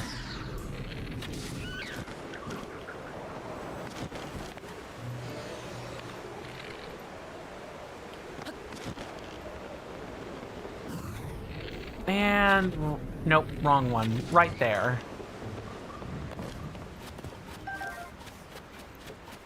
We're just gonna grab all of the monster loot and then get whatever treasure this is. Jason says precisely, oh, the TCC management post and main reception for you from yesterday marks your eligibility to apply for verified streamer. Understood. Very well. Much appreciated. Thank you for the update on that. I will definitely I will definitely look at the formal process for that today. Oh, and I should probably mention this because we do have people that are new to my stream or new to my streams overall. I do take weekends off. So I stream Monday through Friday, Eastern Standard Time, 1 p.m. through 5 p.m. So my streams are typically about 4 hours long. I take the weekends off so that I can have a little time to myself more than anything.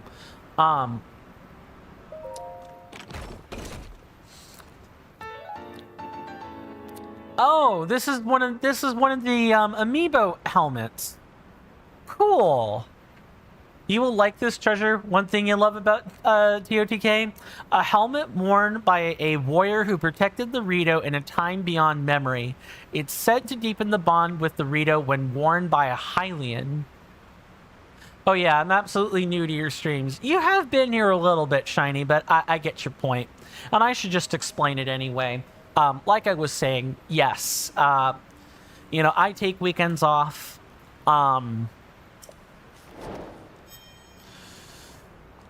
So the next time you guys will see me will be on Monday. If you guys want to keep up with that schedule, of course, you know, being in attendance here often enough will just get you an idea of when I stream, but I do have a Google Calendar set up that displays the schedule in its entirety. I keep that up to date pretty religiously, so if something happens, you know, check the Google Calendar. That's no replacement for Discord announcements or other things, of course, but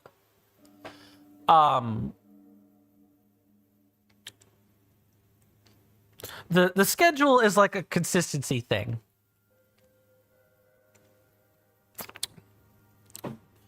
Shiny says you can get all amiibo gear without using amiibos. Yes.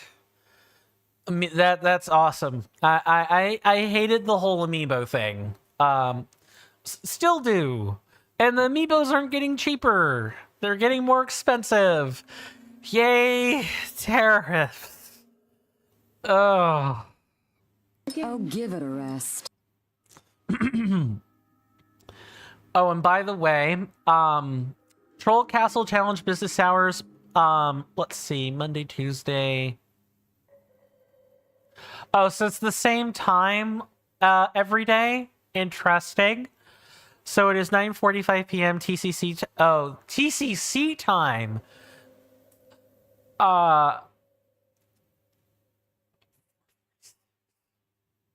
So that's about 5 hours out. Okay, that makes sense. It's based on the UK time schedule. Yeah, makes sense. I just had to take a second and think about that. So you can respond and open a ticket, but we don't respond until those hours. You know, unless otherwise deemed necessary. Makes sense. I guess we should probably wear it. Oh, and it has cold resistance even. I wonder what this does apart from just cold resistance, if anything. Not 100% sure. Anyway, we're going to go back up to the island chain and head over to the next cave. I really doubt we're going to have time to get through them all, but we can at least try. There really aren't that many left now that I think on it. And at the very least, you know, we have until 5 minutes past 4 hours, because I did say it would extend the stream by about 5 minutes today. I can't wait to go into the depths. And from my map, it looks like there's actually only one hole into the depths, it looks like, in the entirety of the Heber region, which I find interesting. Make sure I've not missed anything. Okay, no. Usually don't share high-level information. I mean, you don't have to. You've been considering for a while now to call a meeting with the board and C-suite to remove the Saturday and Sunday hours. I mean, having weekends off is nice. You know, just be a normal participant in your Discord server, and you know, to account for real life.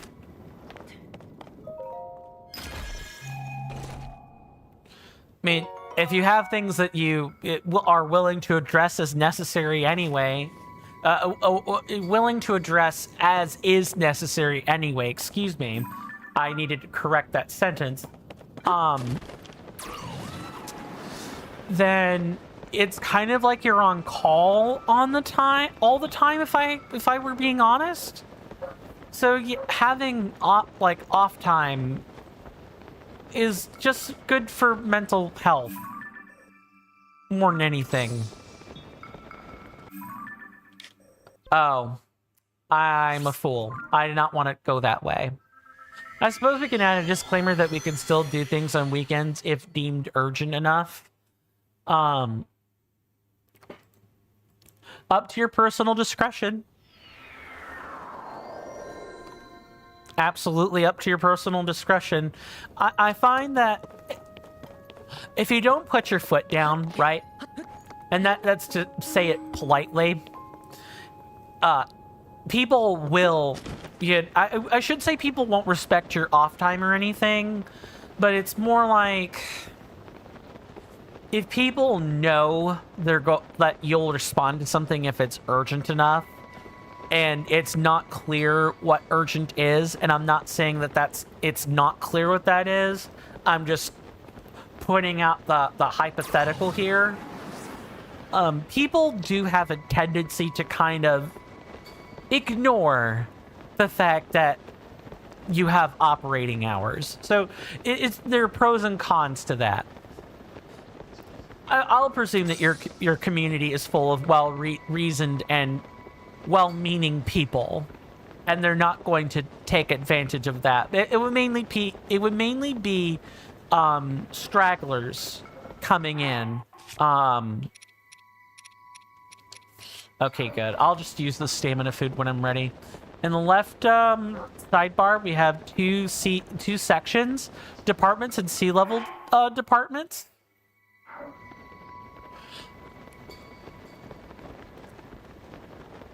I'm gonna drag this out as far as I Oh, that uses stamina. Okay, I have learned new things today. I have learned that the Sage Power requires stamina. That is interesting. I was not expecting that. Well, let me see one more time. No. Okay, I thought it did. Like, it did a crazy thing. Okay. That's fine. I guess I was just operating under delusion.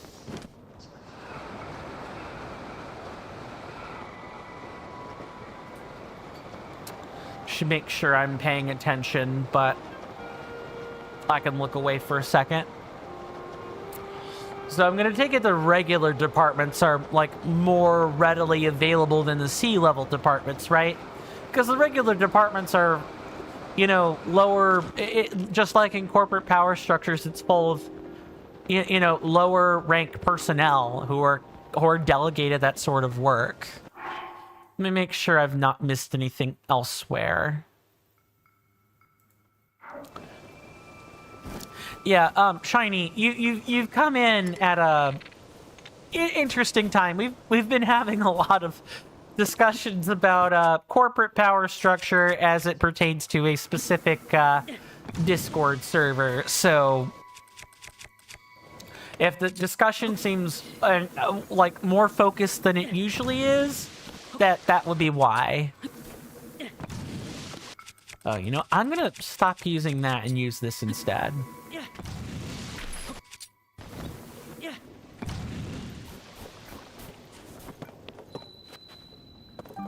Nice. Icefall Foothills Cave. Departments basically has staff room, manager office, meeting room, whereas the sea-level departments have, all the offices that were listed at the C-suite, the executive titles you said earlier. Makes sense.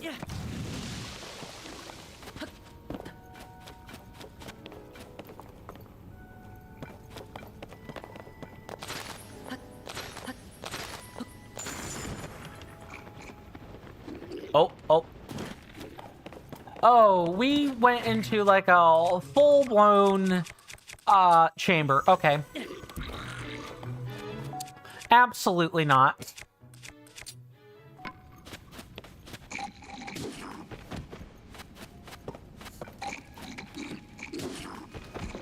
And one more time.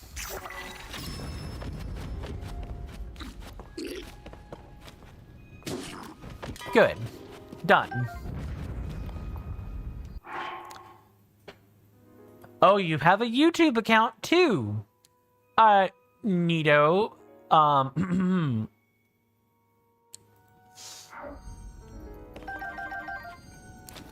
I guess it makes sense that you would have one. Oh, I do not want to be using that here. Not on these.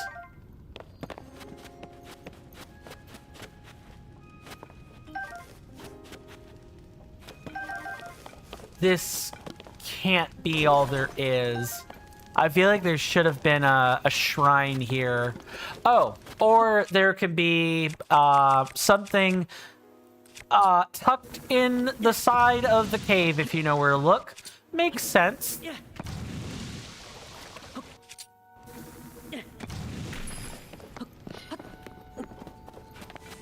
That's one. I'm at least gonna push the stream until we get the other like shrine that's left over in one of the other caves. I do want to make sure I've at least done that.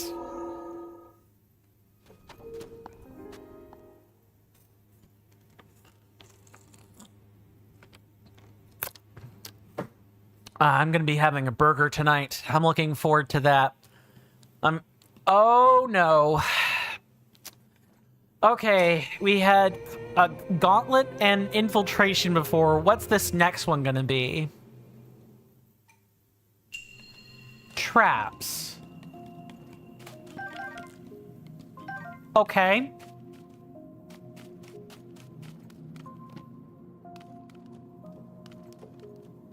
I see. This game wants us to use a majority of traps to defeat the enemy.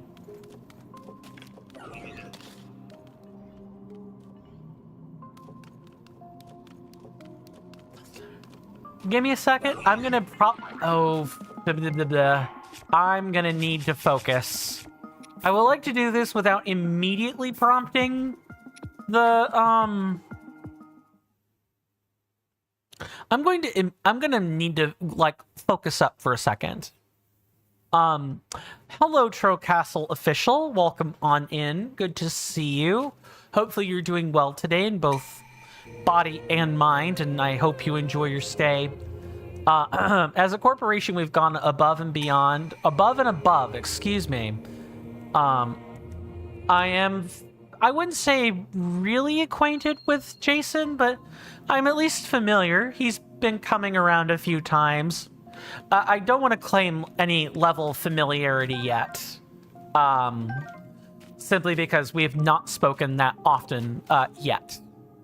But he's been briefing me on the command structure and everything. I can't say I will remember all of it, but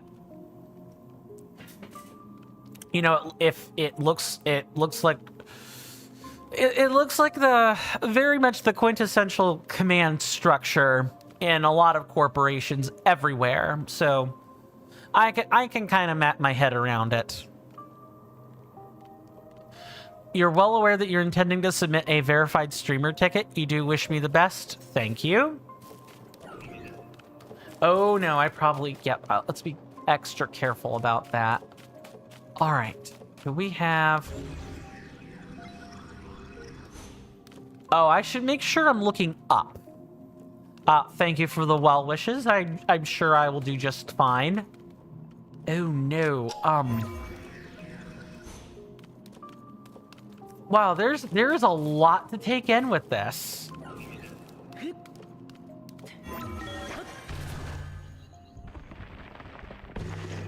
Okay, let me take a quick second and kind of look around. There are all kinds of traps.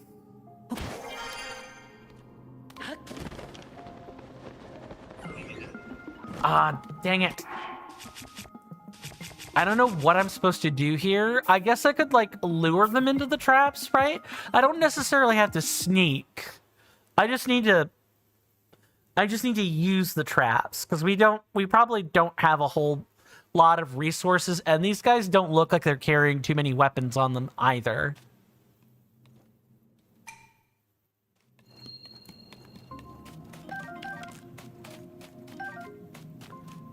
And then what's the deal with this? With this account, we only follow our chief executives, our founder, and verified troll castle. Yeah, that makes sense. That absolutely makes sense. You guys have rules, how that all works. Okay, careful. Any way I can, like, lure them? Dang it. Yeah, I don't really think the stealth requirement is reasonable here.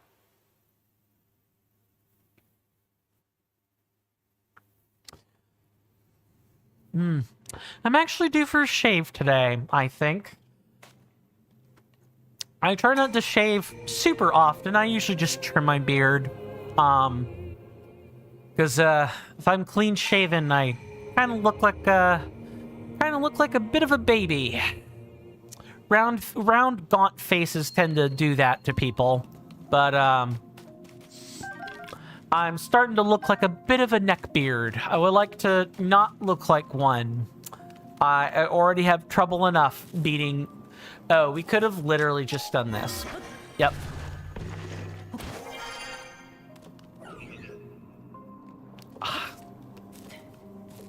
Okay, what exactly does this want us to do? Okay, I know what it wants us to do. The question is it wanting us to use stealth? Jason would very much love to follow your channels. He tells me that he's enjoyed his time here, but our internal policy, and especially due to how busy Jason could be, is that he will follow verified streamers. That's fair. That's totally fair.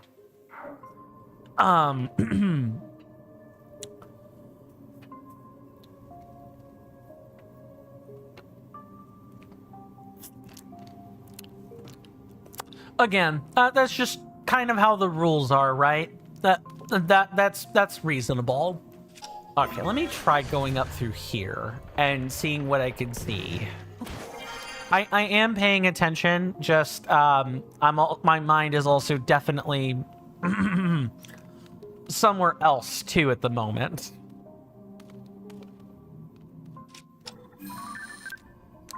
Okay, we've got that one.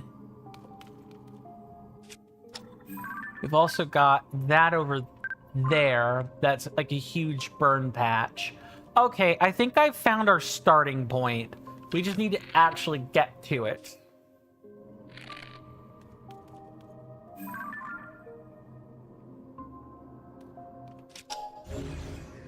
You can only follow 2,000 channels here, but Jason is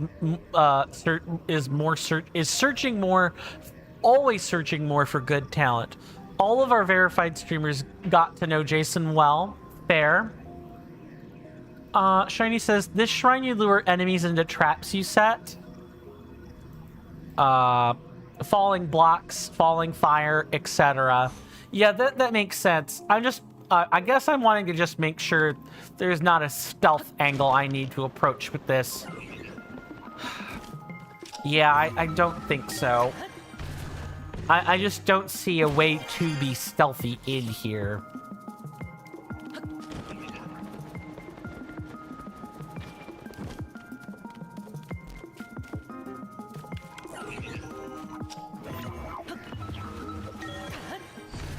Okay, move through this. Okay, I can't really tell where they are. Oh, no, it's up there.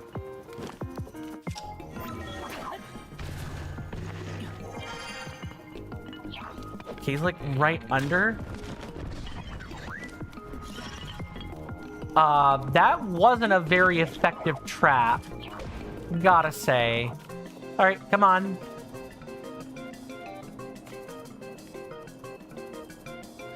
Yeah, it definitely does. Proving grounds, traps. Come on. Right over here.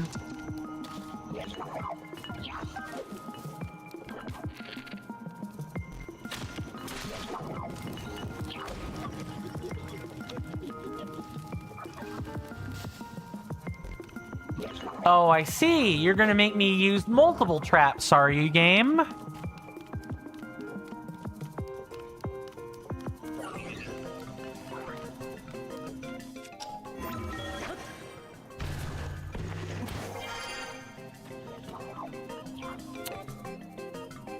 Okay.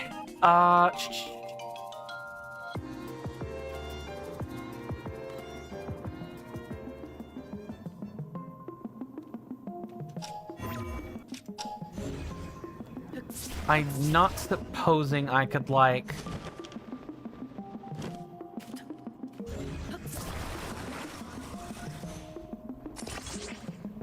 Okay.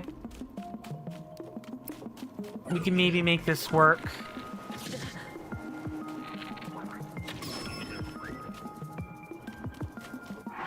We do apologize that Jason doesn't follow. No worries, Troll Castle official. He used to follow a lot of channels. Yep, that's fair.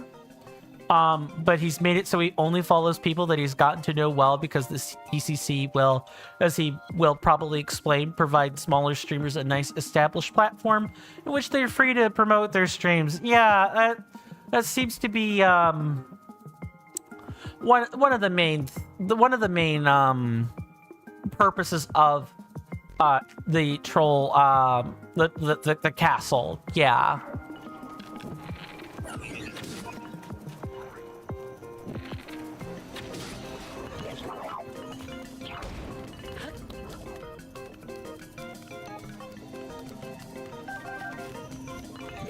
Oh no, you stop that.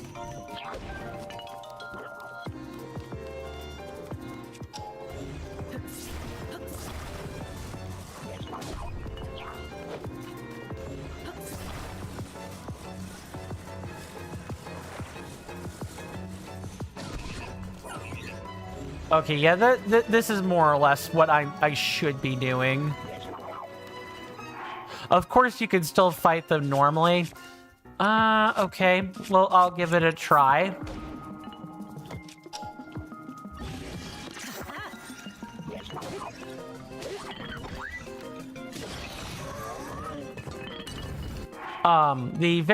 The Troll Castle official goes on to say the verified streamer is a relatively recent system that your founder brought,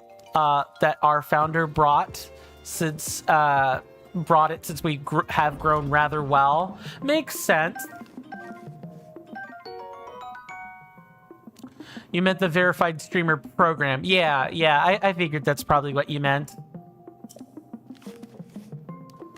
Okay, so we've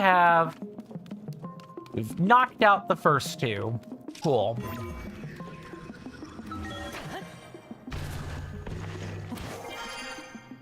Now, with any luck...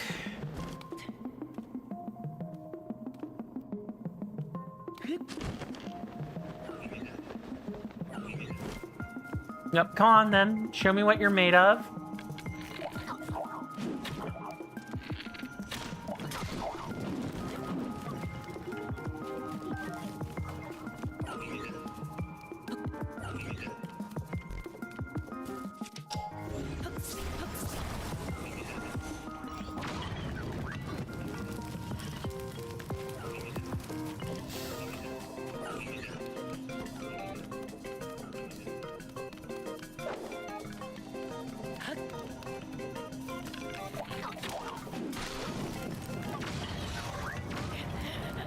Oh, well, I guess I can get got by my own traps. That's also a problem. We also apologize if Jason just seems to just talk about business. He means well, but the TCC is his pride and joy. But no worries. I kind of figured that's how that was all going to pan out.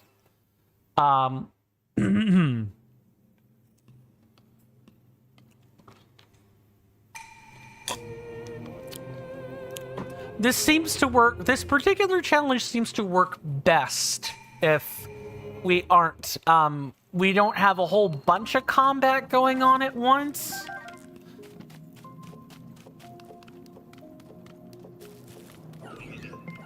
No, come on. Show me you mean business. I want to try to get through these last 2 shrines today.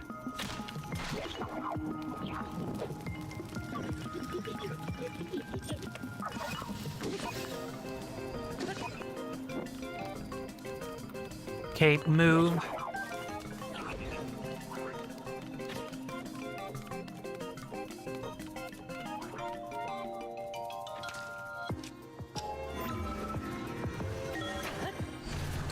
Give me just a second, everybody. I gotta step away from my desk for a minute.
That is so nice to have it on hotkey. I am loving my hotkey system. I've gotten the short ad break to go on a hotkey now, and that's I feel very impressed with that. He does occasionally discuss other things, as he has no doubt, you know, talked as well about you know, his IRL friends or other things. Yeah, he's done that a few streams now. The founder is very much focused on expanding the business. Yep, as I would expect him to be. Let me see. Has anything changed on the YouTube side? No. Okay.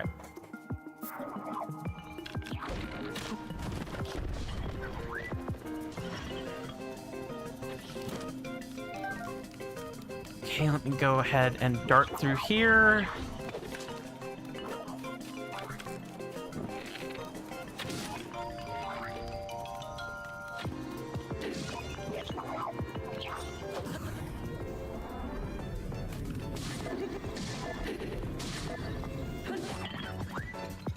Okay, get that real quick.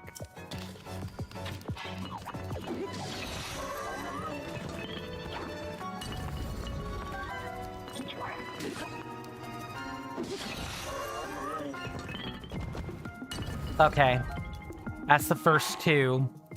We're gonna hold this.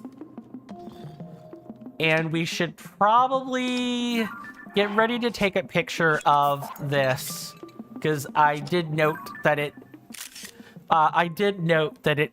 said some text, like first time text on it. A large sword used by the Zonite and made of Zonite. Yeah, and then it has the typical Zonite text on it.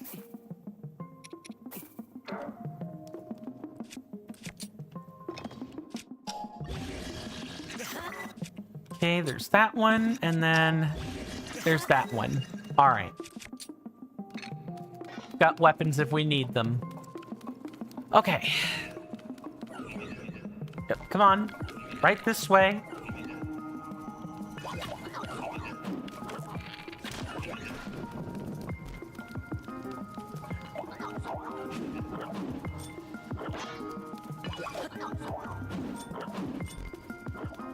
Okay.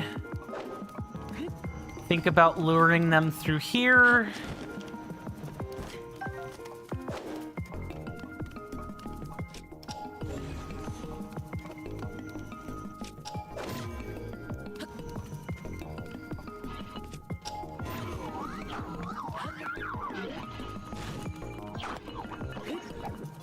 come on. Oh, they see me on a different altitude, and so they're just gonna start chucking rocks. Nice.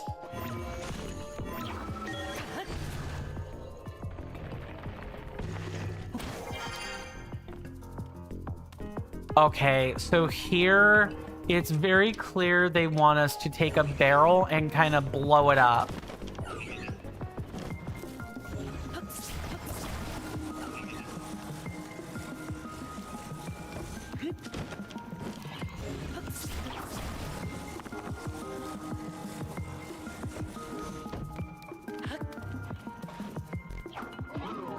All right, nope. Come on, gentlemen. You need to come over here. Don't you want to get me?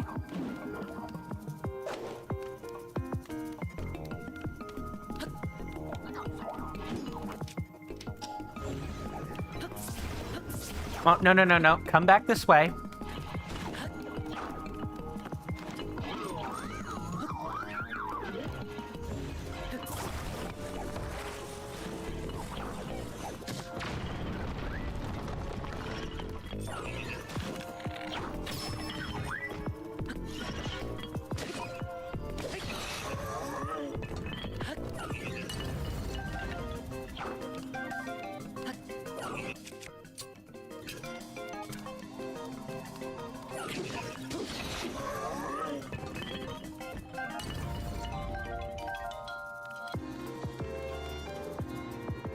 Okay, and I believe there are only like 1 or 2 more.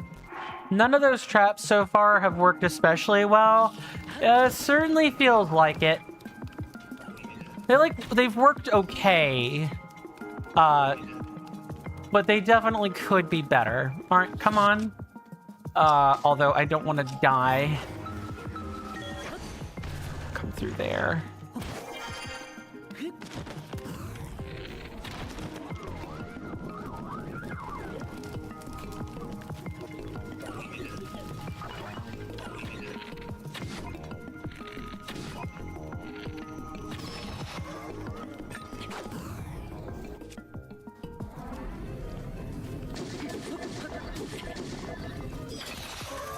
Done.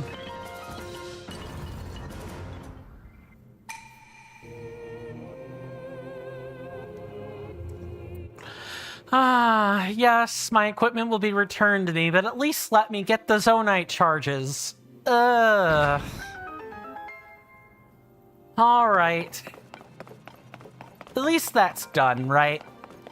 We've only got one more thing left to do, and then I'm gonna cut and run after that, because I just got brought dinner, and I would like to eat it before it gets cold. But I do want to make sure we've done the last shrine that I know is here in Hebra, so that we only have a couple caves left to do, and then the entirety of the depths will be ours to, like, do from start to finish. And then if we get done with that, you know, there's the Royal Passageway. We had that whole quest... we had that quest from earlier, the previous stream or the stream before that. Yeah, it was the stream before that when we went back to Lookout Landing, and we saw Jaren panic about apparently breaking through a wall with a broom, of all things. Let me double check things.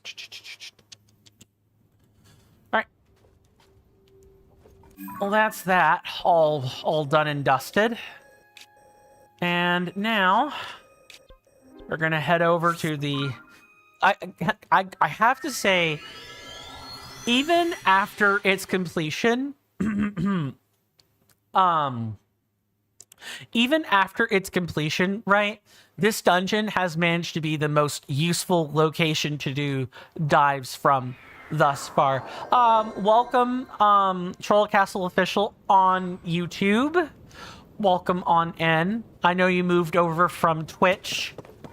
Thank you so much for checking out both platforms. I do multi-stream. Shiny says, have you helped build mini stable and Lookout Landing? Yes, we did in fact do that. when we came back there last time. So we've got the stable. It's right here. Yeah, we listened to Carson's little ditty about that, and I ripped him pretty hard for that one. Was quite cringe. Wasn't the cringiest thing in the entire world, but Carson does love to take credit for a lot of things. Troll Castle official says we're everywhere except for TikTok, Facebook, and X, formerly known as Twitter, because our founder does not want to associate his organization with the toxicity. Completely fair. I don't even refer to that as, I don't even, oh, hold on, I think I've got the wrong, yeah, I've got the wrong cave. Hold on, we gotta head back. Wrong spot. I don't even refer to it as X because I don't want to associate it with with a certain person's toxicity, let's say, or the cesspit that the platforms become as a whole. Cringier than your jokes, yes. You give credit where credit's due, Shiny. Carson does no such thing. Oh, well, it's not like, I'm sure the devs have written with the third or fourth wall in mind, And of course, you don't argue with the founder unless you bring a good idea to the table. Of course. That's kind of how it goes in corporate power structures.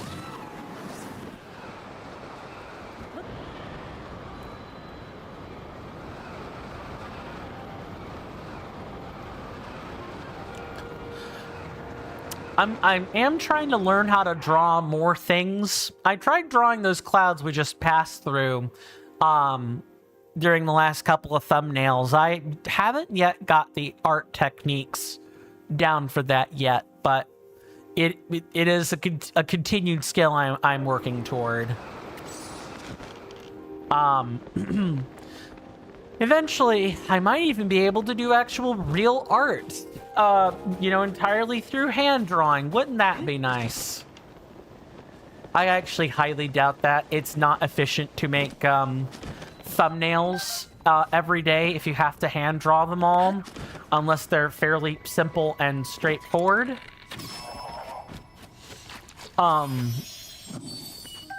It's really not efficient.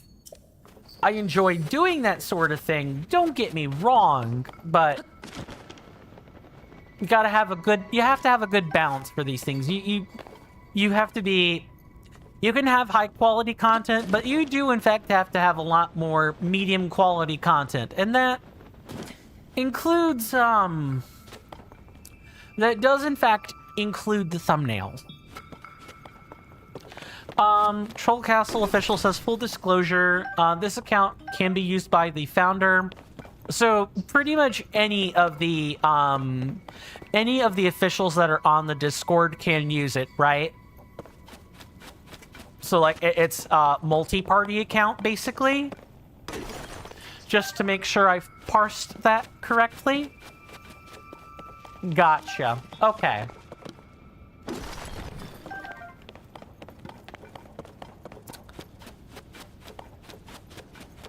I'm willing to bet our lovely friend at the shrine is probably behind... Wait a sec, is that it right there? Yeah, Oh, it's a crystal. Okay. Makes sense. Ooh, wait, that water is bubbly, not cold, right? No, it is cold. It looked bubbly for some strange reason.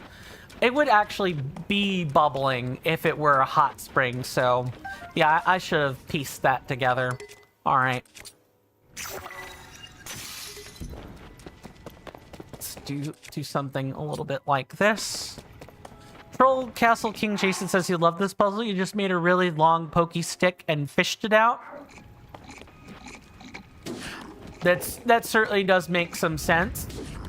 I'll probably, my particular rationale at the moment is I'm gonna make an ice platform and probably, you know, fish it out manually. But that's just me. I guess I have what I would call the low-tech solution, right? Well, I don't know. You know, a fishing reel or like a stick used for fetching people out of quicksand is also a low-tech solution too. It's both. No, I do not want that. You might not realize it, but I really like your way with words. Thank you. Flattery will get you everywhere. But no, in all seriousness, I do. That's a high compliment. Thank you. Shiny asks and says, "Oh, have you noticed Tulin's avatar, by the way?" I kind of made a silent note of it. I didn't exactly acknowledge it right then and there. But depending on what Divine Beast helmet you are wearing, the corresponding sage wears a helmet as well. There are 4 helmets, but there are 5 sages. So I'm gonna guess. And I only know of the 4 Divine Beast helmets. So unless there's a 5th one lying around somewhere, and I don't want to know the answer to that, I think that does mean the final sage isn't going to be wearing one of those. Jason goes on to say, I've heard words from you that I would expect from high-level TCC staff. I'm a man of letters. It's what I have. What can I say? As a former STEM major, I graduated with 2 associate's degrees. I wish I had a bachelor's, because I'd be doing something very different with that right now. But I have an associate's in biology and an associate's in farm tech.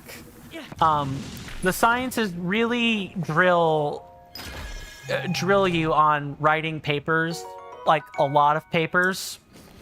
And it's the kind of lesson I took to heart very seriously. And I took it seriously mostly because, you know, when you're writing scientific papers, you should always try to write them in a way that people can understand.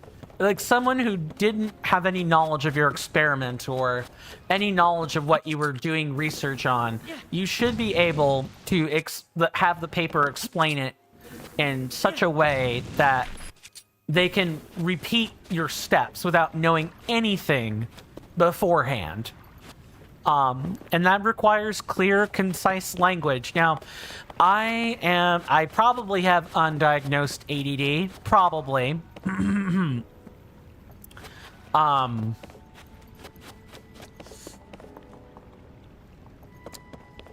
Sorry, I streamer brain right there.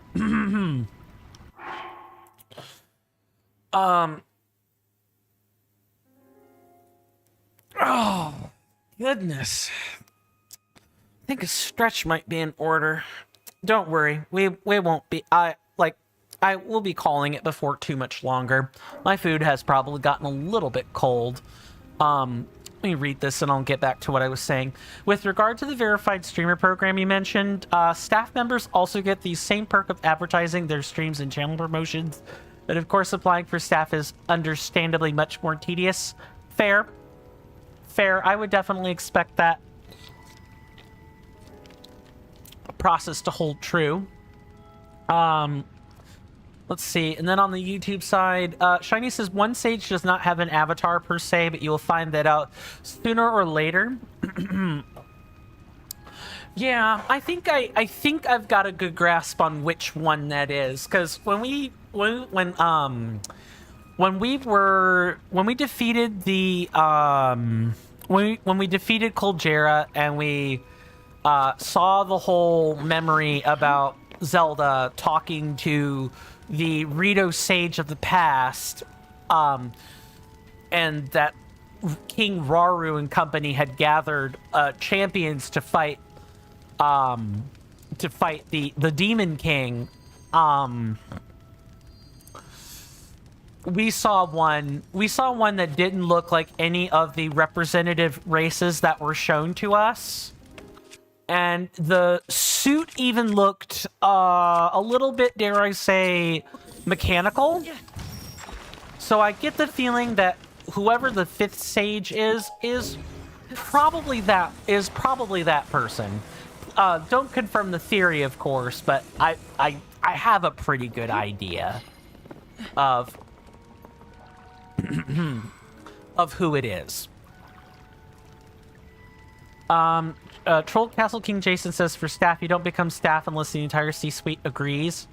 Both CEOs agree, and then it is passed to me. If you disagree, it would... Right, of course.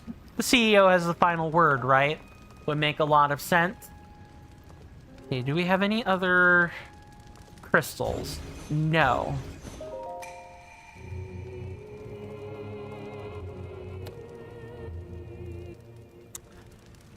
All right, game. Let's not test my patience too much. I'm starting to get hella hungry.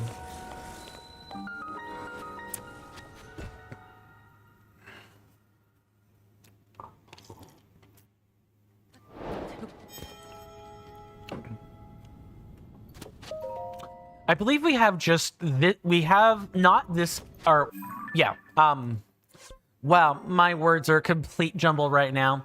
We have.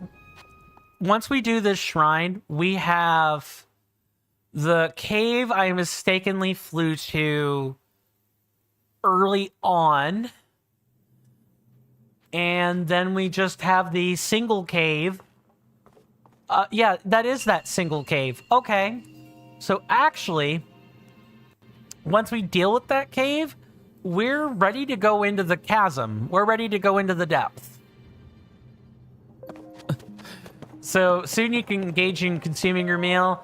Yeah, we brought takeout back home or from like a fast food joint. So the smell of the fries is absolutely sending my stomach into hunger pangs. I also have not eaten the entirety of this morning. My sleep schedule is so warped while I'm thinking about this. I'm basically, I'll go to bed at like 6 in the evening, right? I'll wake up at about 10 or 12, or basically at the butt crack of dawn, more or less. And, you know, I'll eat then, and then I'll go the whole midday without eating. I definitely know hunger is what I'm experiencing right now. But my schedule is just, like, just flipped completely over. Flipped completely over. Not even funny. There are 2 bits of business I'm probably going to add onto the docket, just real quick to kind of conclude things. One is to turn in these blessings. We can exchange for another container. And then I'm going to go exchange the crystallized charges so that you guys aren't wondering, when is he going to exchange those? When is he going to exchange those? We're going to exchange them right now. I had meant to do it. I had meant to exchange some at, like, the end of yesterday's stream, but I kind of memory hold that particular, that statement. I had mentioned it about an hour before the stream was over, and then some stuff happened. And there was definitely a turn of events that I did not foresee. Let me go back over and read chat while this is happening. Staff applications have honestly been largely successful. We have 24 staff to 191 clients. Awesome, awesome. And in terms of the TCC, Natalie is the most powerful person in the whole of America, at least until you ever visit America. And I probably won't, as I'm afraid of airplanes. Fair, fair. I'm sure you can. Actually, I don't know about that. I wonder if there are ferries or boats or cruises that you could take from one end to the other, but that's expensive, 1. And 2, honestly, given that you're in the UK, stay there. Like, don't risk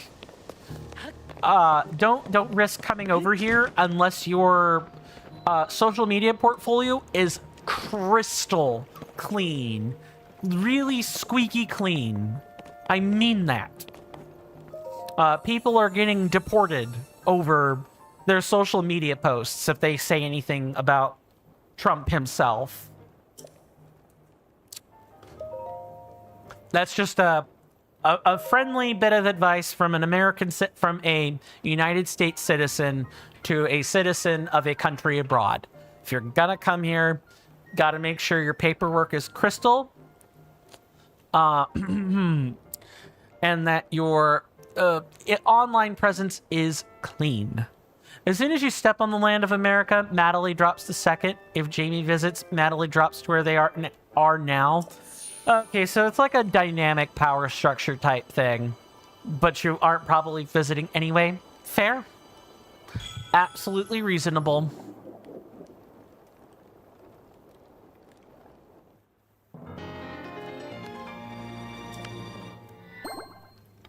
I really don't recommend it. It's the whole country is just a hellscape of madness right now. And that's without me getting super political, and I want to keep it that way for the remainder of the stream. I'm doing my best to kind of just keep my head down at the moment. World politics, fine. Philosophy, fine. US politics, I want to avoid that. Like, I have a 63.5-foot pole, and what I'm wanting to avoid touching happens to be named the Wumpus, aka the Grinch. For my own safety, more than anything else. Yes, we have 600 crystals. I told you guys I mined like crazy, and I meant that.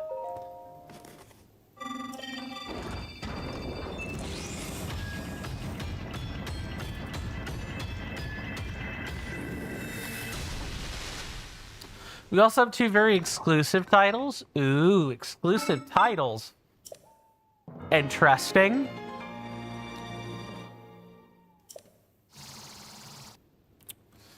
That makes 8 batteries.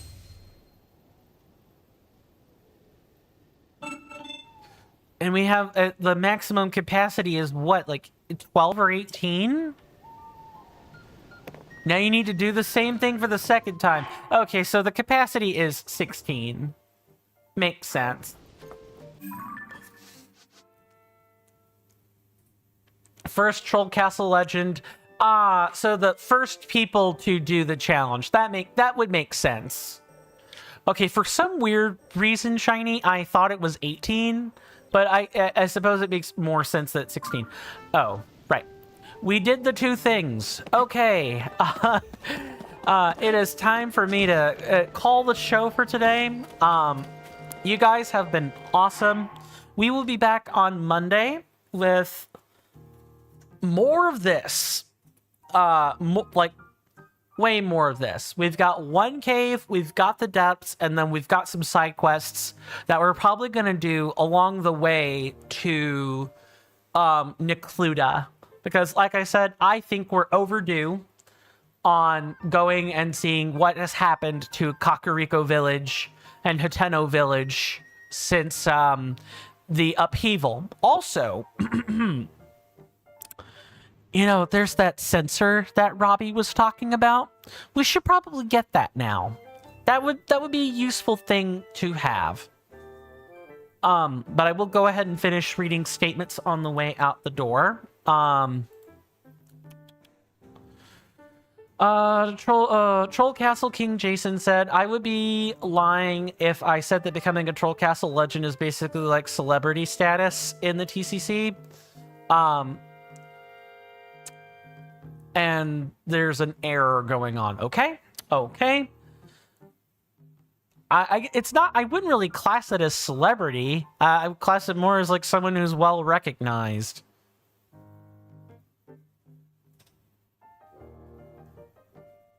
Okay, let me parse this.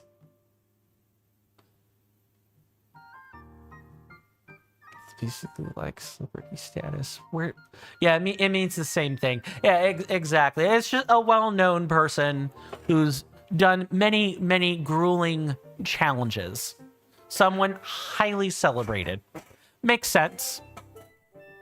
Well, guys, this has been another episode of The Legend of Zelda: Tears of the Kingdom. My name is CoinStamp. Most people call me Coin. Feel free to call me Coin. That's pretty easy to say. I'll see you guys on Monday at 1 p.m. Eastern Standard Time. I will be considering my ticket probably after dinner, Mr. Jason. I did tell you I would give you my word on that. I meant it. I am going to cut and run. So my senators and inductees, do stay safe. Do take care of yourselves out there. You're welcome back in my hallowed halls anytime, whether that be my DMs, Twitter, Blue Sky, or whatever you wish. You'll find all that stuff in the link trees underneath the video player or underneath the description, depending on whether you're on Twitch or YouTube. I will see you guys next time, and with that, goodbye.